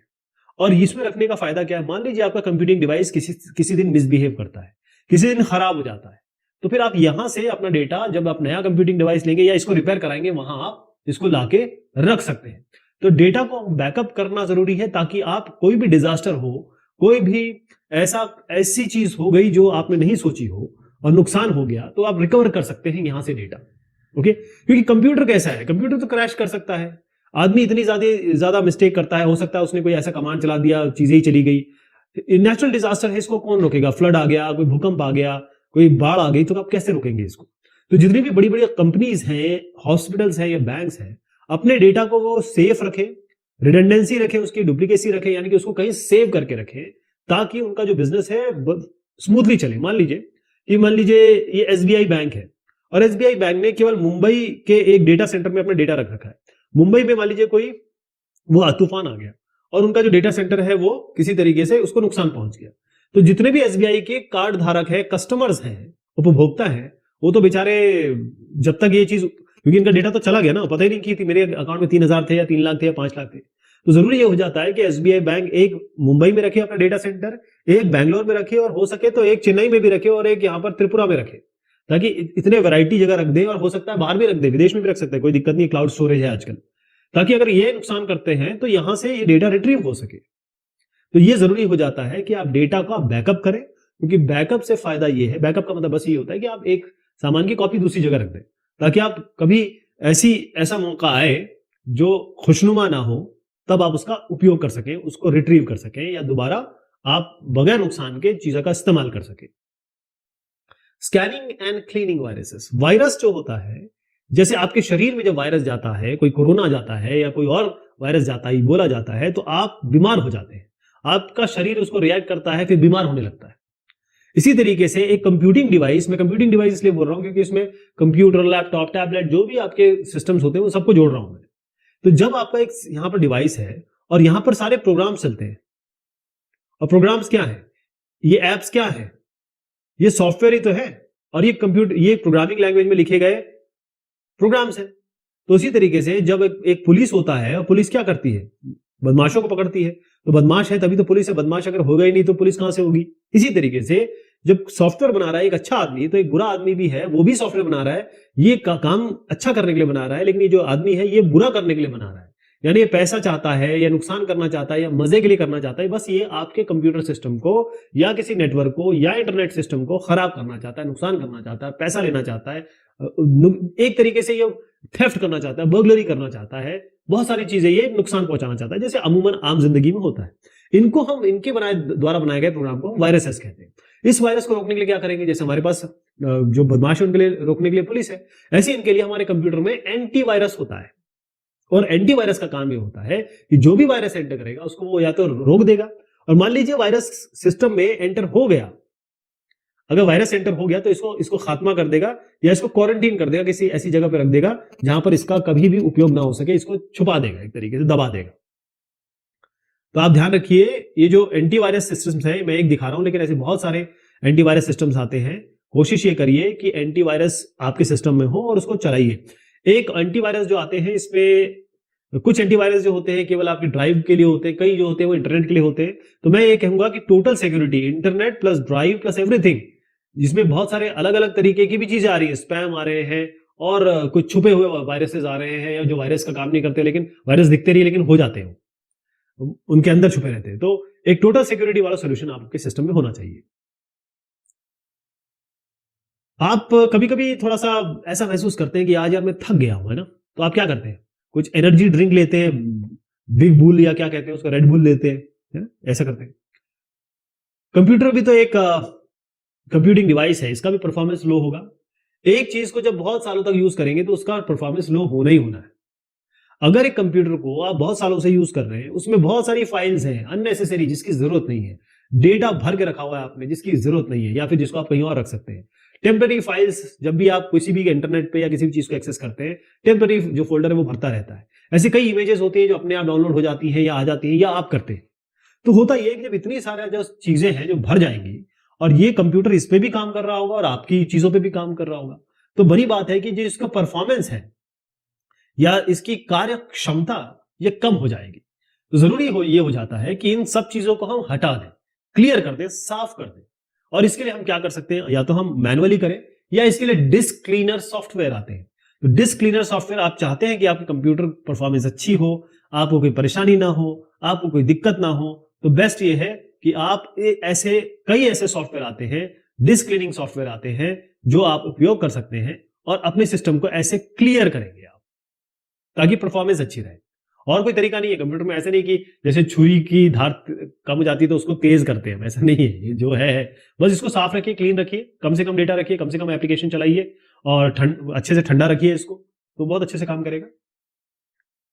Removing spam from your computer, तो मैं इसका बड़ा अच्छा एग्जांपल देता हूं हमेशा। इसमें क्या है कि एक आदमी है, वो बरसात होने वाली है और निकला है और उसको छतरी की जरूरत है। तो यहां पर एक आया उसको छतरी बेचने के लिए कि भाई हमको ना, हम ये अम्ब्रेला ले लीजिए। तो अभी इसको जरूरत है, ठीक है, तो ये इससे अम्ब्रेला ले लेगा। ये इसके लिए स्पैम नहीं है। अब मान लीजिए इसके पास एक छतरी है और ये इसे छतरी बेचने आ रहा है, वो बोलेगा भाई मुझे नहीं चाहिए, वो बोलेगा नहीं सर ले लो, सर ले लो, सर ले लो, इसके पीछे पीछे पीछे पड़ा रहेगा। तो अब ये इसके लिए स्पैम हो गया। एक ऐसा ईमेल जो आप चाहते हैं आपका आए, जैसे मान लीजिए आपकी गर्लफ्रेंड है, बहुत सालों से आपसे बात नहीं कर रही है, उसका ईमेल आ गया, तो आपके लिए स्पैम नहीं है। लेकिन अगर कोई जिसको आप नहीं चाहते वो आपको ईमेल किए जा रही है, तो वो स्पैम हो जाएगा। ऐसे कई इंडस्ट्री है या ऑफिसर्स हैं जो अपने एडवर्टीजमेंट करते हैं। आपने देखा होगा युगांडा या फिर कीनिया का एक राजा होगा जो आपसे कह रहा होगा कि मेरे बहुत सारे मिलियन पैसे फंसे हुए हैं यूएस में या फिर यूके में, आप मुझसे इतना पैसा मैं दे दीजिए तो मैं आपको पूरा पूरा ट्रांसफर कर दूंगा। ये सब स्पैम होते हैं। स्पैम मतलब जिसकी हमें जरूरत नहीं है, जिस पर हमें ध्यान नहीं देना है और जो हमारे काम की चीज नहीं है, इसे स्पैम कहते हैं। तो होता यह है कि जो अलग अलग कंपनी है एडवर्टाइजमेंट के लिए या फिर अपना सामान बेचने के लिए, वो और अपने आप को दर्ज कराने के लिए वो आपके तरफ कैसे आएगी, आपका फोन नंबर उनके पास होगा या फिर ईमेल आईडी होगा, इसी तरीके से करते हैं। और फोन नंबर पे आपको एक बार कॉल आएगा तो आप उसको ब्लॉक कर दोगे, लेकिन ईमेल को कैसे ब्लॉक करोगे, तो ईमेल को ब्लॉक करने का तरीका है स्पैम। वो एक स्पैम फोल्डर होता है। कोई भी ईमेल सर्विस आप देख लीजिए, ध्यान रखिए कि जो भी ईमेल आते हैं वो अगर आप स्पैम यहाँ पर मार्क कर देंगे कि ये स्पैम है, तो हमेशा वो स्पैम में जाएंगे, यानी हमें उसको जरूरत नहीं है, हम इसे नहीं देखना चाहते। तो इसको आपको क्लीन करना है जितने भी स्पैम आए। और उसके बाद फिल्टरिंग होती है, क्योंकि जितने भी बड़े बड़े जैसे जीमेल है, याहू है, उनको पता है कि भाई ये स्पैम है। तो अगर आप स्पैम एक बार मार्क कर देते तो उस बाकी सबके लिए स्पैम हो जाएगा। तो एक तो ऑटोमेटिकली स्पैम फोल्डर में चला जाता है और दूसरा आपको ध्यान रखना है कि इसको क्लीन भी करते रहना है। तो ये इस तरीके का आपका एक आएगा स्पैम, ये फोल्डर होता है।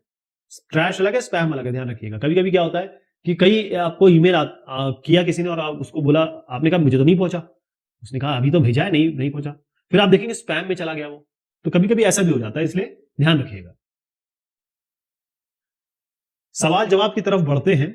व्हाट हैपेंस, पहले उत्तर दिखा दूं आपको, ये आपके एनसीईआरटी सीबीएसई से ही उत्तर लिए गए हैं। What happens if you leave a device plug even after it is charge 100%, 100%। जब एक डिवाइस 100% चार्ज हो गया, आप मुझे एग्जांपल दीजिए या उत्तर बताइए। आपने खाना खाया और आपका पेट पूरा भर चुका है, गले तक भर चुका है। अब अगर कोई एक और प्लेट लेके आ गया तो आप खाओगे?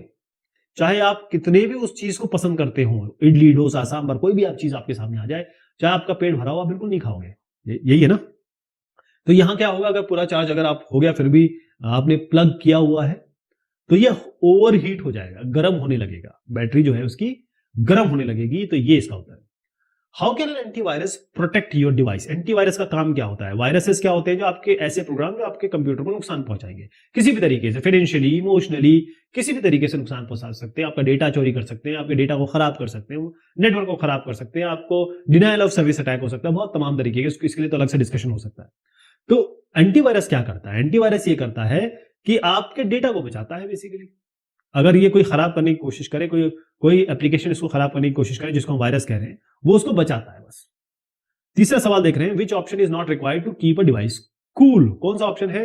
आपको अपने डिवाइस, कंप्यूटिंग डिवाइस जो होते हैं उसमें बहुत सारी सर्किटरी होती है और हीट जनरेट करती है, और जब गर्मी या ऊर्जा जब आती है तो वो आसपास वाली चीजों को भी खराब करती है। तो आपका क्या काम है कि डिवाइस को कूल करने लिए उसके लिए क्या नहीं करना है, ये होता है। Keep the device, which option is not required to keep your device cool? देखिए, पहली चीज तो ब्लैंकेट से कवर मत करिए, क्योंकि ब्लैंकेट से कवर करेंगे तो आपका ये लैपटॉप इस तरीके से होता है, यहां पर आपका वेंट होता है, यहाँ पंखे से हवा बाहर आती है, गर्म हवा, इसको बंद कर देंगे तो थोड़े देर में पंखा बंद हो जाएगा, आपका माइक्रो प्रोसेसर जल जाएगा।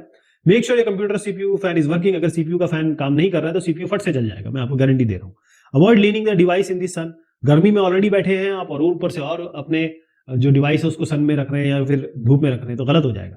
तो ए इसका उत्तर है कि ये इससे कूलिंग से कोई लेना देना नहीं है। Keep the device unplugged when in use, है ना।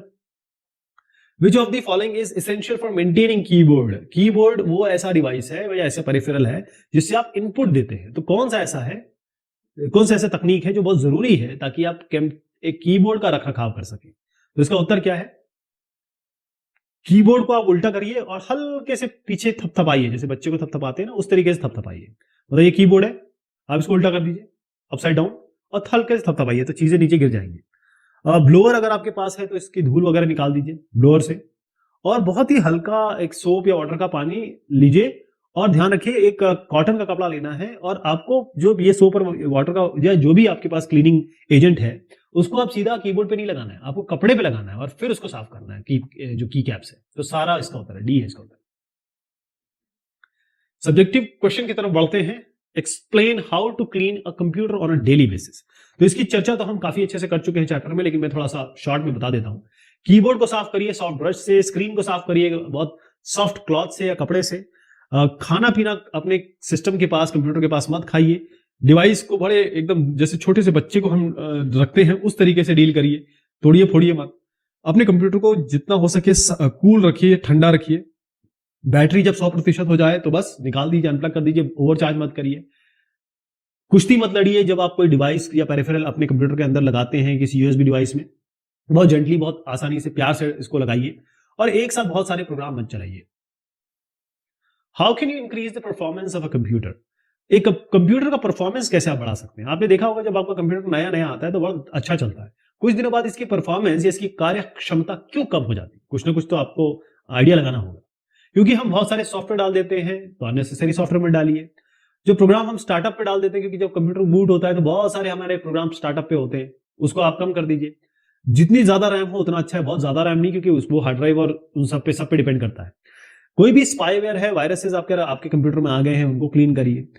समय समय पर डिस्क को क्लीन करते रहिए, डिफ्रैगमेंट करते रहिए। डिफ्रैगमेंट का मतलब ये होता है बहुत सारे ऐसी जगह होती है जो आपकी बची हुई है, तो ये जो जगह यूज हुई है वो सब एक साथ हो जाती है, खाली जगह यहां पर बच जाती है। एक एसएसडी, स्टार्टअप एसएसडी का कॉन्सेप्ट है, इसको अभी और डिस्कस करेंगे, वो आप इस पे सोच सकते हैं। चलिए साहब, ये बात हुई इस डिस्कशन की। यहां हम बात करेंगे कंप्यूटर सिक्योरिटी एंड प्राइवेसी, यानी हमारा जो संगणक है, कंप्यूटर हिंदी में उसे संगणक कहते हैं, और कंप्यूटर से रिलेटेड जितने भी साइंसेज हैं और जो टूल्स हैं, औजार हैं, उनकी सुरक्षा कैसे की जाए, और साथ में गोपनीयता कैसे हो, हम कैसे उसे बाकी लोगों से बचाएं।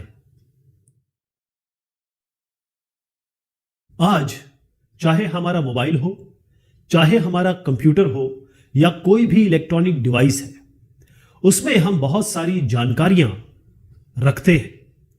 जैसे आपके मोबाइल्स में जरूर फोटो होगी। स्कूल के कंप्यूटर में बहुत सारी ऐसी इंफॉर्मेशन, जानकारियां होंगी जो बच्चों से मुताल्लिक हो या उनके पेरेंट्स की जानकारी हो, उनके माँ बाप की। जो बैंकिंग फैसिलिटीज हैं वो बैंकिंग से रिलेटेड, यानी कि क्लाइंट जो उनके कस्टमर्स हैं, उपभोक्ता हैं, उनसे रिलेटेड बहुत सारा डेटा रखती हैं, इंफॉर्मेशन रखती हैं। हॉस्पिटल जो जैसे मैक्स हो गया, फोर्टिस हो गए, ये बड़े बड़े हॉस्पिटल हैं और वो अपने पेशेंट्स के बारे में, रोगियों के बारे में बहुत सारी जानकारी रखते हैं। ये इनका काम है और इनकी इस जानकारी के बगैर ये आगे के काम नहीं कर पाएंगे, बहुत जरूरी है।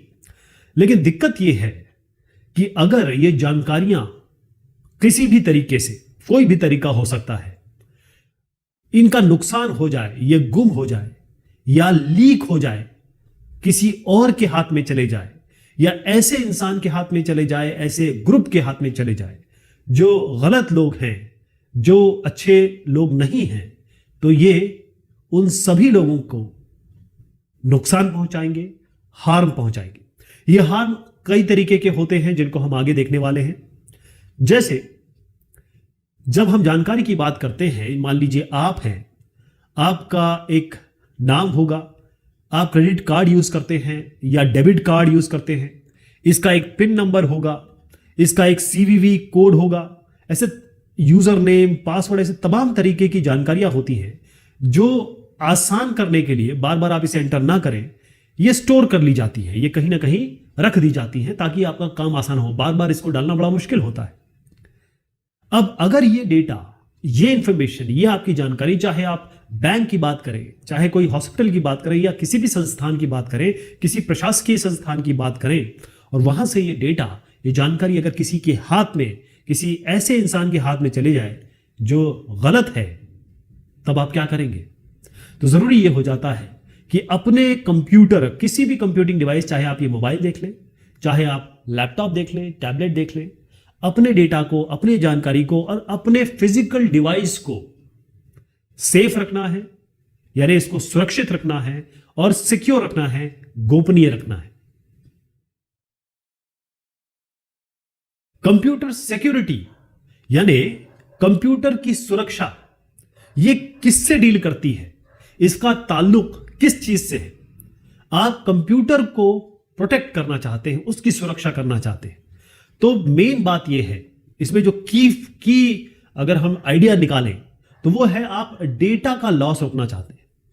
जो आपका डेटा है, जो भी आपकी जानकारियां हैं, चाहे आपने C++ का कोड लिखा हुआ है, चाहे आपने पूरे अपनी कॉलोनी के नाम, चाहे आप कॉलोनी कम्युनिटी के अध्यक्ष हैं तो उनका नाम, जानकारी रखी हुई है, चाहे स्कूल के आप लीडर हैं या ये कहें कि क्लास के आप लीडर हैं और आपने सबकी जानकारी रखी हुई है, और यदि ये डेटा किसी और को मिल जाता है, जैसे आपने फेसबुक पे सब कुछ डाल रखा है, आप कहाँ गए, कहाँ आए, आपके मित्र कौन हैं, आप किस किस स्कूल में गए, कॉलेज में गए, किस ईयर में गए, ये सारी जानकारी आपने डाल रखी है। और अगर ये आपने डाली हुई है और कोई इसका मिसयूज कर जाता है, कोई आपके फेसबुक में या जीमेल पे हैकिंग कर लेता है, आपकी आज्ञा के बगैर, आपके परमिशन के बगैर वो अंदर आ जाता है, उसी को रोकना हम सुरक्षा कहते हैं। क्या कारण होते हैं सुरक्षा में जो त्रुटि होती है, या सुरक्षा घेरे को तोड़ के अगर कोई अंदर आ जाता है या अंदर आने की कोशिश करता है, उसका कारण क्या है? सिक्योरिटी ब्रेक का मतलब यह होता है कि आपका यह घर है और ये आपने ताला लगा रखा है और ये कोई तोड़ दे और अंदर आ जाए। इसी तरीके से आपके मोबाइल डिवाइसेस, आपकी कंप्यूटिंग डिवाइसेस में अगर कोई आपकी जानकारी के बगैर, आपकी अनुमति के बगैर अगर अंदर आता है और नुकसान पहुंचाने की कोशिश करता है, उसे हम सिक्योरिटी ब्रेक कहते हैं। तो आपकी जो व्यक्तिगत जानकारियां हैं, जिसे हम पर्सनल इंफॉर्मेशन कहते हैं, वो कैसे लीक होती है या वो किस तरीके से गुम हो जाती है, उसके दो मेन कारण हैं। दो की उसके जो तरीके हैं वो ये है कि हम केयरफुल नहीं रहते, यानी हम जिम्मेदार नहीं बनते, हम चीजों को बहुत ही लाइटली लेते हैं। होता यह है कि इंटरनेट पे, फोन पे आपको कोई भी कुछ बन के आपसे जानकारी मांगने लगता है, और क्योंकि अब वो आपसे कहता है कि वो बैंक एम्प्लॉय बोल रहा है, या वो कहता है कि आपके क्रेडिट कार्ड का ये मसला है, और क्योंकि आप एक आम आदमी हैं और आप बहुत जल्दी विश्वास कर लेते हैं लोगों पे, और इसी का उपयोग दूसरे जो गलत लोग हैं वो करते हैं, तो आप अपना यूजर नेम पासवर्ड दे देते हैं, या कहें कि आपका एक ओटीपी आता है वो दे देते हैं, या किसी ऐसी वेबसाइट पे जो अनसिक्योर है वहां पर जाकर आप करते क्या है, यूजर नेम और पासवर्ड डाल देते हैं। तो यहाँ फिशिंग अटैक होते हैं, विशिंग अटैक होते हैं, ऐसे स्मिशिंग अटैक होते हैं, अलग अलग तरीके के अटैक होते हैं। लेकिन इनका मेन यही है कि आप केयरफुल नहीं रहते, यानी आप जिम्मेदार नहीं बनते और अपनी चीजों पे खास ध्यान नहीं रख रहे। दूसरी चीज ये होती है कि कोई ऐसा आदमी आपके कंप्यूटर में अनऑथराइज तरीके से घुस जाए, आपकी अनुमति आज्ञा के बगैर। अगर आप अपने कंप्यूटर को छोड़ के जाते हैं और कोई, या आप लॉग आउट नहीं करते हैं, और कोई इस तरीके का आपका दोस्त हो या यार हो या कोई आपका बैरी हो या कोई बाहर से आदमी हो जो आपकी हैक कर जाए या आपकी जानकारियों को पकड़ने की कोशिश करे, निकालने की कोशिश करे, इसी को हम सिक्योरिटी ब्रीच कहते हैं। तो कंप्यूटर की सिक्योरिटी, कंप्यूटर की सुरक्षा और उसकी गोपनीयता, इसका मेन ताल्लुक इस चीज से है कि आप अपने कंप्यूटर को केवल अपने तक रखेंगे, इसकी जानकारियां केवल अपने तक रखेंगे। पर्सनल डेटा, व्यक्तिगत डेटा या जानकारियां जो आप कंप्यूटर पर रखते हैं वो किसी और के पास ना जाए। आप पूरी तरीके से ये इंश्योर करेंगे कि कोई और इसमें दाखिल ना हो पाए, आपकी जानकारियों का मिसयूज ना कर पाए। एक कंप्यूटर, एक कंप्यूटिंग डिवाइस, या आप जिस भी प्लेटफॉर्म पे काम कर रहे हैं, चाहे आप इंटरनेट पे, फेसबुक पे काम करते हैं, ट्विटर पे काम करते हैं, या आप यूट्यूब पे काम करते हैं, कहीं भी किसी भी जगह पे आप देखेंगे, खास तौर पे जो ईमेल्स होती हैं उसमें ये बहुत ज्यादा होता है, फोन पे तो खैर होता ही होता है। तो जो थ्रेट्स हैं, थ्रेट का मतलब क्या है कि वो ऐसी चीज जो आपको नुकसान पहुंचा सकती है। मान लीजिए कि आप फ्लोर पे हैं और यहां कांच टूट के गिर गया, तो अगर आप चलते हैं तो हमेशा एक थ्रेट रहेगा कि आपके पैर पे ये कांच का टुकड़ा घुस जाए और आपके पैर को नुकसान पहुंचाए। तो ये थ्रेट है। हो सकता है कि ये आपके पैर पे कभी ना आए, आपको पता भी ना चले, लेकिन ये कांच का टुकड़ा अगर गिरा है, इसका मतलब यह थ्रेट जरूर है। ये एक ऐसी चीज है जो आपको कहीं ना कहीं नुकसान पहुंचाएगी। तो थ्रेट का क्या मतलब होता है कि वो कौन कौन से तरीके हैं, वो कौन कौन से ऐसे डर हैं जिससे आपकी जानकारियां लीक हो सकती है या पब्लिक हो सकती है या उस आदमी तक पहुंच सकती है जिस आदमी तक आप नहीं पहुंचाना चाहते, आपकी जानकारी के बगैर, आपकी अनुमति के बगैर। तो इसमें जो पहली चीज आती है वो है थेफ्ट। थेफ्ट यानी चोरी। चोरी का सीधा मतलब है कि या तो आपकी जानकारी की चोरी हो रही हो, चाहे आपके हार्डवेयर की चोरी हो रही हो, आपके पास जो डिवाइस है वो पूरा का पूरा डिवाइस चोरी हो जाए। तो ये फिजिकल जो चोरी होती है ये तो खैर जमाने से चली आ रही है। आपके सामान की, अगर आप ट्रेन में जाते हैं या कहीं और जाते हैं तो आपका सामान चोरी हो जाता है, आपकी जेब से पॉकेटमारी हो जाती है, तो वो चोरी फिजिकल चोरी कहलाती है। कि कोई आपका कंप्यूटर या लैपटॉप ही चोरी कर जाए या उसको ले उड़े, इसे हम फिजिकल चोरी कहते हैं। एक और चोरी होती है जिसको हम कहते हैं आइडेंटिटी। इसमें क्या होता है कि एक हैकर है, वो आपको आप बन के, मतलब वो आपकी जानकारियां ले लेता है और आपकी आइडेंटिटी लेकर, क्योंकि उसके पास आपका नाम है, उसके पास आपका सारा बायोडेटा है, आपके क्रेडिट कार्ड की डिटेल है, बैंक डिटेल है, आपके मोबाइल को भी क्लोन कर रखा है, तो ओटीपी भी उसके पास चला आ रहा है। यानी वो आप बन के, क्योंकि वो आप नहीं है, आपकी फॉल्स आइडेंटिटी ले रहा है, और वो आप बन के वो हर जगह जाके या तो वो किसी तरीके से खरीदारी कर रहा है, या आपके अकाउंट से पैसे निकाल रहा है, या किसी भी तरीके से किसी को थ्रेट कर रहा है, बॉम्ब थ्रेट कर रहा है, किसी को ईमेल कर रहा है, या किसी को गलत बात कह रहा है। तो कोई भी गलत एक्टिविटी जो सामाजिक तौर पे जिसे हम गलत मानते हैं, वो आप बन के कर रहा है, जबकि आप नहीं कर रहे हैं, आप नहीं है, लेकिन वो आपकी जानकारी सारी ले चुका है। तो इसको भी चोरी कहते हैं कि उसने आपकी व्यक्तिगत जानकारियां जान के वो बन गया है जो आप हैं। उसके बाद आता है सॉफ्टवेयर पायरेसी। सॉफ्टवेयर पायरेसी का मतलब यह है कि एक सॉफ्टवेयर एक कंपनी ने बनाया, उसने कहा कि हम इसको इतने डॉलर में बेचेंगे। आप क्या कर रहे हैं कि बगैर लाइसेंस लिए बगैर उस कंपनी को पैसे दिए उस बगैर लाइसेंस लिए उस सॉफ्टवेयर को यूज कर रहे हैं, और केवल यूज ही नहीं कर रहे, आप बाकी लोगों को भी बांट रहे हैं। कहने का मतलब यह है कि एक सॉफ्टवेयर को बनाने में जिन लोगों की मेहनत लगी, जिन लोगों के काम लगे, किस एक मूवी को, एक प्रोग्राम को बनाने में जिन लोगों ने इतनी ज्यादा मेहनत की, उसको रिलीज होने से पहले इंटरनेट पे लीक कर दिया जाता है और उसकी कॉपीज बनती है, तो वो बेचारा, वो कंपनी, जिन लोगों ने ये काम किया है, उनको कितना नुकसान पहुंचता होगा, उनको कितना दुख होता होगा। इसे हम सॉफ्टवेयर पायरेसी कहते हैं। ये इलीगल है, ये लॉ के अगेंस्ट है, कानून के खिलाफ है। वायरस क्या होता है? जैसे कोरोना एक वायरस है, जैसे और भी बैक्टीरिया हो गया या फंगाई हो गया, ये सब क्या होते हैं? ये आपको नुकसान पहुंचाते हैं। और वो नुकसान कैसे पहुंचाते हैं? आपको खांसी आती है, आपको जुकाम होता है, आपको तमाम तरीके की दिक्कतों का सामना करना पड़ता है, ये आपका शरीर आपको बता देता है। इसी तरीके से जो कंप्यूटर है या कंप्यूटिंग डिवाइस है, ये आपको बता देगा कि आपके कंप्यूटर में एक बाहरी तत्व आ चुका है जो वायरस है, जो शरीर एक्सेप्ट करने को तैयार नहीं है, या शरीर आपको बता रहा है कि मुझे इस तरीके से इफेक्ट किया गया है। तो कंप्यूटर वायरसेस वो डेटा और प्रोग्राम्स होते हैं, ये बेसिकली हर चीज प्रोग्राम होती है। जो सॉफ्टवेयर आप यूज करते हैं, जो एप्स आप यूज करते हैं, वो सारे किस श्रेणी में आते हैं? वो लिखे होते हैं किसी प्रोग्रामिंग लैंग्वेज में। तो जिस प्रोग्रामिंग लैंग्वेज में वो लिखे हैं, इसी तरीके से जो वायरसेस होते हैं वो भी कंप्यूटर प्रोग्राम होते हैं, लेकिन उनको गलत इंटेंट से, गलत सोच से नुकसान पहुंचाने के एक आइडिया से बनाया जाता है। तो वायरसेस कुछ ऐसे कंप्यूटर प्रोग्राम्स हैं जो आपकी जानकारियों को ध्वस्त करते हैं, आपकी इंफॉर्मेशन को खराब करते हैं, तोड़ते हैं, बिल्कुल नेस्तो नाबूद करने की कोशिश करते हैं, और कई ऐसी जानकारियां चोरी करने की कोशिश करते हैं।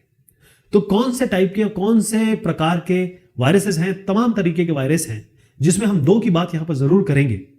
एक है वर्म्स। वर्म्स का मतलब यह है, आप वर्म्स इस तरीके से मान सकते हैं, लेकिन वर्म्स ऐसे नहीं होते हैं। वर्म्स भी, पहली बात ध्यान रखिएगा कि वायरस ही वर्म्स है, और वायरस का एक प्रकार है वर्म्स। इसी तरीके से वायरस का एक प्रकार है Trojan horse. Trojan horse. Worms क्या होते हैं? वर्म्स का यह मतलब होता है कि वो अपने आप को रेप्लिकेट करते हैं। जैसे मान लीजिए ये वर्म है, इसने अपने आप को बनाया, फिर अपने आप को बनाया, फिर अपने आप को बनाया, बनाते बनाते इतना ज्यादा हो गया कि इसको संभालना हमारे बस की बात नहीं रही, और यह कंप्यूटर को इसी तरीके से खराब करेगा जिस तरीके से आप यहां देख रहे हैं। तो वर्म कंप्यूटर प्रोग्राम है जो आते हैं, और सबसे बड़ी बात वर्म्स के साथ यह है कि इनको कोई पिगी बैक नहीं चाहिए। जो वायरस होते हैं, मेन वायरसेस जो होते हैं, उनको कोई ना कोई एक अटैचमेंट चाहिए जिसके साथ ये लग कर आगे बढ़ते हैं।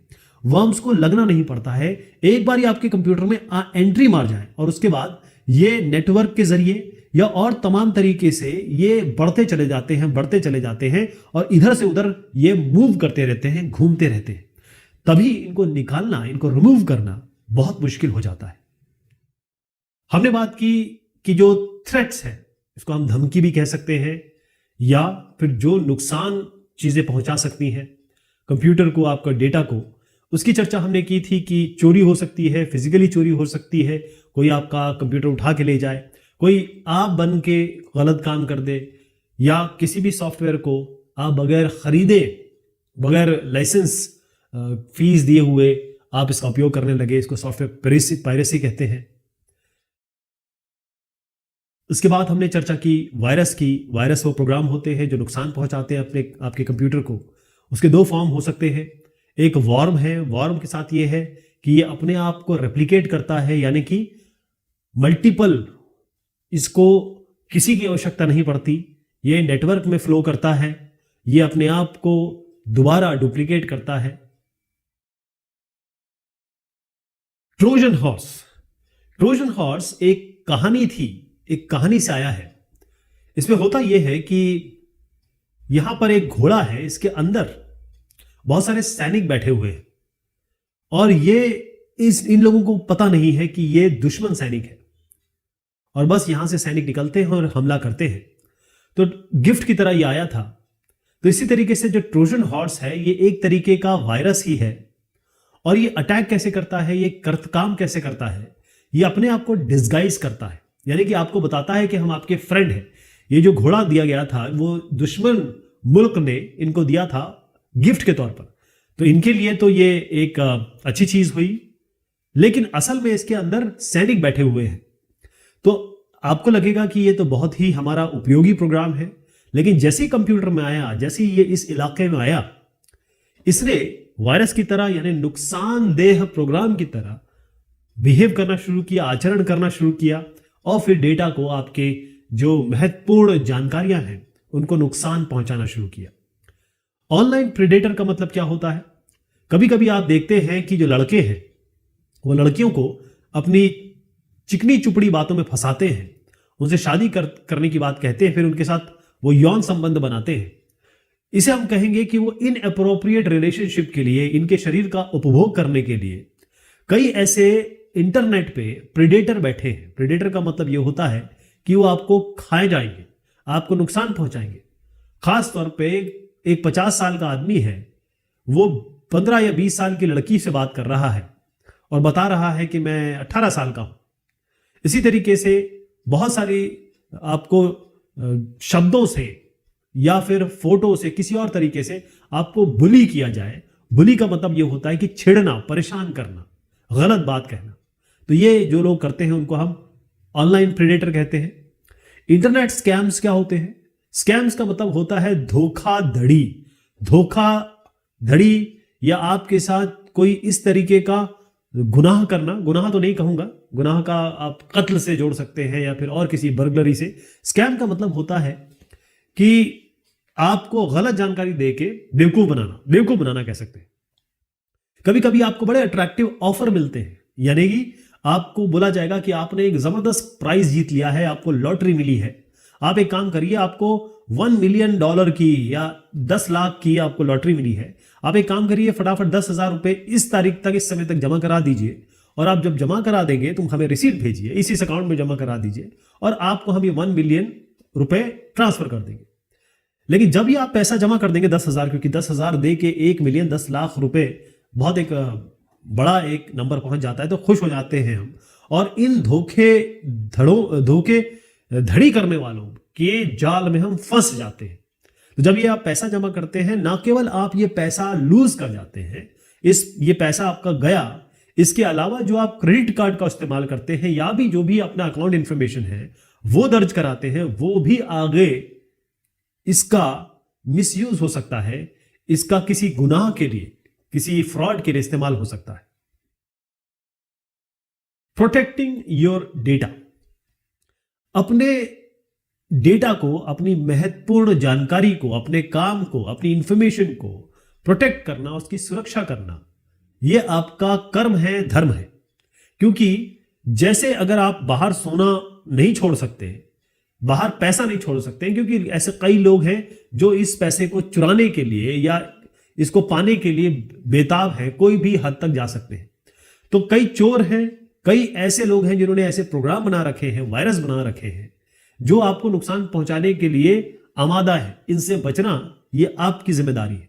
तो आप क्या क्या कर सकते हैं इसके लिए? करेंगे पासवर्ड। आप इंटरनेट पे किस तरीके से जाने जाते हैं? फेसबुक पे आप कैसे जाने जाते हैं? एक लॉगिन होता है आपका, एक पासवर्ड होता है, उसी के जरिए आप जाने जाते हैं। यहीं पर अगर एक आदमी है और दूसरा आदमी यहां आ जाए, उसका दूसरा लॉगिन और पासवर्ड होता है, और उसी के जरिए यह आदमी दूसरा हो जाता है। यानी कि आप इंटरनेट पे बस एक लॉगिन और आईडी है। तो जब लॉगिन आईडी और पासवर्ड के बारे में बात हो रही है, तो वही चीज आपकी सबसे स्ट्रांग होनी चाहिए। मान लीजिए आपने अपना घर जो है वो खोल रखा है, यानी अगर आपने अपना घर का दरवाजा खोल रखा है, तो आपने पूरे समाज को, पूरे लोगों को, कम्युनिटी को एक संदेश दिया है कि आइए हमारे घर में जो लेना है ले जाइए। आपने गेट में ताला नहीं लगाया। या तो आपकी कम्युनिटी वाकई में बहुत अच्छी हो, बहुत सुंदर हो, बहुत अच्छे लोग रहते हो, लेकिन गलत लोग तो हर जगह होते हैं। तो आपको पासवर्ड ऐसा रखना है, अपना ताला इस तरीके से लगाना है कि कोई पुरजोर कोशिश भी करे तो भी इस ताले के उस तरफ ना जा पाए, इस ताले को भेद ना पाए, इसको खोल ना पाए। तो उसके लिए क्या करना पड़ेगा आपको? देखिए, तरीका यह है कि 3 चीजें मैं आपको बता दूंगा। पहले यह है कि स्मॉल केस यूज करिए। 8 कैरेक्टर से ज्यादा ही होना चाहिए, 8 कैरेक्टर से कम नहीं। क्योंकि जो बड़े बड़े सुपर कंप्यूटर भी है ना, लोगों के पास जबरदस्त कंप्यूटर है, वो ऐसा उन्होंने प्रोग्राम बनाया है, एल्गोरिथम बनाया है कि वो 8 कैरेक्टर से अगर कम है तो उसको भेद देंगे, उसको तोड़ देंगे। उसको हम ब्रूट फोर्स टेक्नोलॉजी कहते हैं, ब्रूट फोर्स से ही तोड़ देंगे वो। और अगर 8 कैरेक्टर से ज्यादा होगा उसमें स्मॉल केस होंगे, यानी कि छोटे अक्षर। मैं आपकी बना के दिखाता हूं अभी आपको। दूसरा है आपका बड़े अक्षर, यानी स्मॉल केस है तो आप इसको अब बिग केस या अपर केस कह सकते हैं। उसके बाद तीसरा है, इसमें आप नंबर डालिए, जैसे न्यूमरल्स जो होते हैं, नंबर्स का उपयोग करिए एक साथ। मतलब ऐसा नहीं कि केवल एक आपने लिख दिया केवल स्मॉल केस वाला, मैं बना के दिखाऊंगा अभी आपको।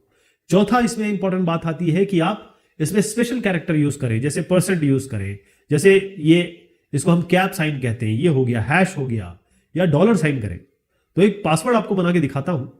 सबसे पहले ABC 3 मैंने स्मॉल ले लिए, XZ मैंने बड़े ले लिए, 3 5 मैंने नंबर ले लिया, और परसेंट डॉलर ये ले लिया। तो ये इस तरीके का जो पासवर्ड होगा वो आपका, इसको हम स्ट्रॉन्ग पासवर्ड कहेंगे, ये वीक पासवर्ड नहीं होगा। ये ऐसा पासवर्ड भेदने के लिए बड़े से बड़े सुपर कंप्यूटर लगेंगे और बहुत समय लगेगा इसको, क्योंकि कंप्यूटर साइंस है, इसमें तो सब चीजें पॉसिबल है। Install antivirus and firewall. आप क्या करते हैं, हमारे हिंदुस्तान में खासतौर पर देखा जाए तो हमारा घर कुछ इस तरीके से नहीं होता। वो तो आजकल आप देखें कि घर इस तरीके से हो गए हैं कि भाई अपार्टमेंट है, और या फिर आप बगल में ही आपके दूसरे घर ऐसे, पहले नहीं होता था। होता यह था कि आपका मैंशन या घर इस तरीके से होता था, ये पूरी बाउंड्री होती थी ऐसी, और बाउंड्री पे यहाँ गेट होता था, यहाँ पर एक दरबार होता था, ये सबसे पूछता था। अमीरों की बात कर रहा हूं मैं, या मीडियोकर लोगों की बात कर रहा हूं। लेकिन आजकल के जमाने में ऐसा नहीं है। लेकिन अब आप सोचिए कि ये था क्या, ये जो बाउंड्री थी ये क्यों थी, या दरबार क्यों था? ये एंटीवायरस था, ये फायरवॉल था। इसके बगैर आदमी अंदर नहीं आ सकता। पहले दरबार को पार करो, फिर ये दीवार को पार करो, फिर यहां आओ, फिर ताला खोलो, चाबी उसको चाहिए। तो इतने लेवल की सिक्योरिटी थी, तभी आदमी नहीं आ पाता था। लेकिन आज कंप्यूटर की जब हम बात करते हैं तो कंप्यूटर से आप आदमी पूरे वर्ल्ड से जुड़ा हुआ है, पूरे ब्रह्मांड से कंप्यूटर जुड़ा हुआ है। जैसे आप इंटरनेट पे आए, जैसे कंप्यूटर को आपने नेटवर्क पे लगाया, आप सब लोगों से जुड़ गए। इसी तरीके से ये जैसे अपार्टमेंट है, यहां ये घर है और ये आपका घर है, इसको सब पता है आपके यहाँ क्या हो रहा है। जिस दिन आप गेट खोल के चले गए, अगर ये बदमाश आदमी है तो ये अंदर घुस जाएगा। तो आपको एंटीवायरस का यूज करना है। एंटीवायरस का मतलब ये होता है कि ऐसे तमाम तरीके के वायरस बना दिए गए हैं जो नुकसान पहुंचाएंगे। तो इनको तोड़ने के लिए, इनको रफा दफा करने के लिए, साफ करने के लिए ऐसे प्रोग्राम है, वैसे वो भी कोड्स ही होते हैं, वो ऐसे बनाए गए हैं कि इनका खात्मा कर देंगे। उसको हम एंटीवायरस कहते हैं। इसी तरीके से फायरवॉल होता यह था कि अगर मान लीजिए ये एक बहुत बड़ा वॉल, एक शहरयार रहते हैं, कहने का मतलब यहां पर एक राजा रहते हैं। अब यहां ये करते क्या थे कि यहां गड्ढा खोद के ऐसे आग लगा देते थे। अगर कोई दुश्मन देश हमला करने वाला है, दुश्मन राजा हमला करने वाला है, तो आग लगा देते थे। तो अब जब आग लगी हुई है तो ये यहां सेना या फिर ये लोग कैसे आएंगे? घोड़ा डर जाएगा, हाथी डर जाएगा। तो ये फायरवॉल का तरीका ये था कि आप बाहर की चीजों को अंदर आने नहीं देना चाहते। बेसिकली एंटीवायरस का काम यह है कि वायरस को पता करना। पहले तो वायरस को अंदर नहीं आने देना, कंप्यूटर के अंदर ही नहीं आने देगा वो, और अंदर आ गया तो उसको पता करके उसको खत्म करेगा। फायरवॉल का काम यह होता है कि बहुत सारे, क्योंकि डेटा जा रहा है, पैकेट के फॉर्म में जाता है, और डेटा आ रहा है बाहर से। मान लीजिए ये आपका इलाका है और ये पूरा विश्व है, यहां से जो भी डेटा आ रहा है उसको वो स्निफ करेगा। जैसे कुत्ते नहीं होते, सूंघते हैं। अगर आप किसी एयरपोर्ट पे जाएंगे तो कुत्ते सूंघ के बता देते हैं कि आपके बैग में तमाम ये तरह की ऐसी ऐसी चीजें हैं। तो वो स्निफिंग होती है यहां पर, और उसके बाद वही पैकेट अंदर आने दिया जाता है, जो कोई पैरामीटर को, जो आपने ऑलरेडी सेट पैरामीटर किए हैं। आपने कहा नहीं भाई हमको चेकोस्लोवाकिया से कोई भी ईमेल नहीं चाहिए, या इस तरीके के शब्द होंगे तो आप इस पैकेट को ड्रॉप कर दीजिए। तो कई पैकेट ड्रॉप कर दिए जाते हैं। और ये उल्टे तरीके से भी होता है, जो पैकेट आ रहे हैं और जो पैकेट जा रहे हैं, दोनों का एक दरबान चेक करता है, कुत्ता एक सूंघता है। तो उसी को हम फायरवॉल कहते हैं। फायरवॉल हार्डवेयर भी हो सकता है, सॉफ्टवेयर भी हो सकता है।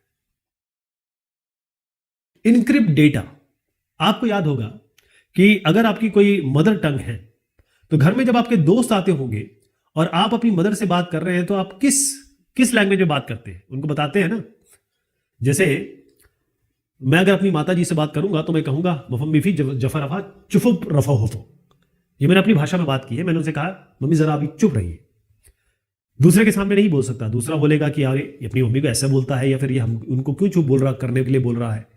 तो हम क्या करते हैं, अपनी भाषा को परिवर्तित कर देते हैं ताकि अगला समझ ना सके।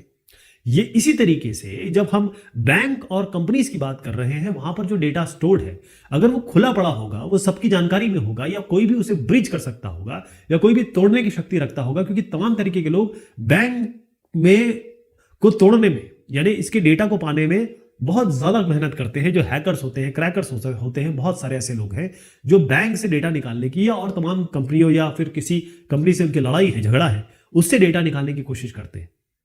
तो आप डेटा को इनक्रिप्ट कर दीजिए। इनक्रिप्ट का मतलब यह होता है कि डेटा जो आ रहा है, जो डेटा रखा जाएगा, वो किसी की के हिसाब से चेंज हुआ होगा। यानी जब तक ये पता नहीं होगा कि कौन से एल्गोरिथम से इस डेटा को चेंज किया गया है, जो अगर कोई डेटा पकड़ भी लेता है, कोई डेटा पा भी जाता है, उसके लिए वो केवल कचरा होगा, उसके लिए वो एक वेस्ट होगा। जैसे अगर आप विंडोज बिट ब्लॉकर की बात करें, तो ये बिट ब्लॉकर क्या करता है कि आपकी ड्राइव में जो भी कंटेंट होगा उसको इनक्रिप्ट कर देता है। इनक्रिप्ट का मतलब, जैसे एक एग्जांपल देता हूं, जैसे ABCDEF ऐसे है, ये 1 2 3 4 5 6 ऐसे। तो अगर आपको जैसे 20 किसी को भेजना है BD, तो आप BD नहीं भेजेंगे। आप क्या करेंगे, जैसे मान लीजिए B को 4 से लिंक कर रहे हैं, मतलब 2 एक्स्ट्रा, C को लिंक कर रहे हैं 5 से, और D को कर रहे हैं 6 से। तो आप क्या भेजेंगे, B की जगह भेजेंगे 4 और D की जगह भेजेंगे आप 6। तो BD किसी को मिलेगा ही नहीं, वो 4 6 मिलेगा। तो 4 6 किस तरीके से आपने BD को परिवर्तित किया है, हमने क्या किया, जो नंबर्स थे उसके 2 प्लस कर दिए। B की जगह 2 था, लेकिन हम इसको 4 कर दिया। तो हमने एक तरीके से इसको इनक्रिप्ट कर दिया। और डिक्रिप्शन के लिए आपको भी, डिक्रिप्शन के लिए इसको 4 6 को BD परिवर्तित करने के लिए आपको डिक्रिप्शन करना होता है। इनक्रिप्ट मतलब आप उसको पहले छुपा लेंगे किसी तरीके से परिवर्तित करके, फिर उसका रिवर्स करेंगे, उसको रिवर्स को हम डिक्रिप्शन कहते हैं। तो जब डिक्रिप्शन तभी हो पाएगा जब आप ऑथराइज्ड आदमी होंगे, आपके पास की होगी। तो डेटा का इंक्रिप्शन भी बहुत जरूरी है, उसको परिवर्तित करके रखना जरूरी है। फिर आता है सिक्योर साइट्स। कई ऐसी वेबसाइट्स हैं जो आपको दिखा देगा ब्राउजर में कि ये नॉट सिक्योर है। खास तौर पे जो पहले हम लोगों ने शुरू किया था HTTP की जितनी भी वेबसाइट्स हैं, अब वो अनसिक्योर, इनसिक्योर में आती हैं, यानी असुरक्षित में आती है। उसके आगे अगर आप देखेंगे तो HTTPS, ये S जो है वो सिक्योर सॉकेट लेयर, यानी सिक्योरिटी के लिए है, कि अब ये जो डेटा है इसके अंदर या फिर जिसका कंटेंट है, ये चेक कर लिया गया है और यहां से कोई गोलमाल नहीं होगा, कोई गलत चीज नहीं होगी इस वेबसाइट पे। अगर आप यूजर नेम पासवर्ड डालते हैं, अपने बैंकिंग डिटेल्स डालते हैं तो भी कोई नुकसान नहीं होगा, सेफ है, आपके लिए सुरक्षित है। तो सिक्योर साइट्स पर रहिए, इनसिक्योर साइट्स पे कभी मत जाइए। अगर देख भी रहे हैं तो छोड़ दीजिए उसको। अब हम सवाल जवाब की तरफ बढ़ते हैं। What should you do to ensure secure online transactions? Online transaction, पहले मैं आपको उत्तर दिखा देता हूं, ये आपकी बुक से ही लिए गए हैं। सिक्योर ऑनलाइन ट्रांजैक्शंस का मतलब क्या होता है कि आप यहां से बैंक में हैं, बैंक से जब आप पैसा निकालते हैं तो क्या आप हाथ में लेके घूमते हैं इसको अपने घर तक जाते हुए? नहीं ना। मान लीजिए आपने 1 लाख रुपए निकाला, तो आप कहीं छुपाते हैं, उसको जेब में रखते हैं या कहीं बैग में रखते हैं, कहीं ना कहीं रखते हैं, सभी को दिखाते होते नहीं जाते हैं। इसी तरीके से जब इंटरनेट पे आप जाते हैं तो आप एक कुछ इंफॉर्मेशन भरते हैं बैंकिंग वेबसाइट पे, और उस पर क्लिक का बटन होता है कि भाई ट्रांजैक्ट या सेंड, फिर ये पैसा जाता है। तो ये जब यहां आप डेटा भर रहे हैं और पैसा जा रहा है, इस बीच तो कई लोग यहां पर हैं जो इंटरनेट या कहें कंप्यूटर साइंस या फिर कंप्यूटिंग साइंस के बारे में जानकारी रखते हैं, प्रोग्रामिंग जानते हैं, सारे डेटा को जानते हैं, तो वो पकड़ लेंगे यहाँ पे। मतलब गलत लोग जो होते हैं, जिनकी मंशा गलत होती है, तो इन लोगों से आप कैसे बचेंगे? इसका उत्तर है गिव क्रेडिट कार्ड और bank details only on safe websites. वो सारी सुरक्षित वेबसाइट्स जो आपको HTTPS वाली दिखेंगी और जिसमें आपको पता लग जाएगा क्लियर कि भाई फिशिंग नहीं हो रही है, विशिंग नहीं हो रही है, स्मिशिंग नहीं हो रही है, वहीं पर आप अपनी जानकारी देंगे, अदरवाइज नहीं देंगे। Which of the following trap small children into inappropriate relation? छोटे बच्चों को बहला फुसला कर गलत चीजों में कैसे डाला जाता है? कौन सा ट्रैप ऐसा होता है, कौन सा जाल ऐसा होता है? तो उत्तर है ऑनलाइन प्रेडेटर्स। कई लोग ऐसे होते हैं जो लड़के लड़कियों को फंसाते हैं चिकनी चुपड़ी बातों से। वो जान जाते हैं कि भाई ये जो है थोड़ा सा दुखी है, ये थोड़ा लो फील करता है या थोड़ा असुरक्षित सा है, तो उसी को हिट करते हैं लोग। और फिर उसके बाद इनको बुलाते हैं, किसी होटल में ले जाते हैं, वहाँ तस्वीरें खींच लेते हैं, फिर ज़िंदगी भर इनको परेशान करते हैं। कई लोग इसमें आत्महत्या कर लेते हैं, फांसी लगा लेते हैं। तो ये ऐसे लोग होते हैं जिनको कोई फर्क नहीं पड़ता कि ये भी इंसान है, किसी का बेटा है, किसी का भाई है, या फिर किसी की बेटी है। खासतौर पर लड़कियों के साथ होता है। लड़कियां जो यंग उम्र एज की होती हैं, खासतौर पे 13 से लेकर के ऊपर, जब इनकी माहवारी या प्यूबर्टी हिट करती है, उसके बाद लड़कियों में परिवर्तन होता है, दिमागी तौर पे परिवर्तन होता है। इनको मोहब्बत, प्यार, ये सब चीज़ें चाहिए होती हैं। इसी समय कई लोग इनको हिट करते हैं या अपने झांसे में फंसाते हैं, और फिर इनका उपभोग करके, इनके शारीरिक उपभोग करते हैं, या किसी भी तरीके से इनका उपभोग करके इनको या तो बर्बाद कर देते हैं, या फिर इनको जिंदगी भर परेशान करते हैं। ऑनलाइन प्रेडेटर कहा जाता है इनको। What should a strong password consist of? एक स्ट्रॉन्ग पासवर्ड में क्या क्या होना चाहिए? लेटर होंगे, यानी अक्षर होंगे, बड़े छोटे दोनों।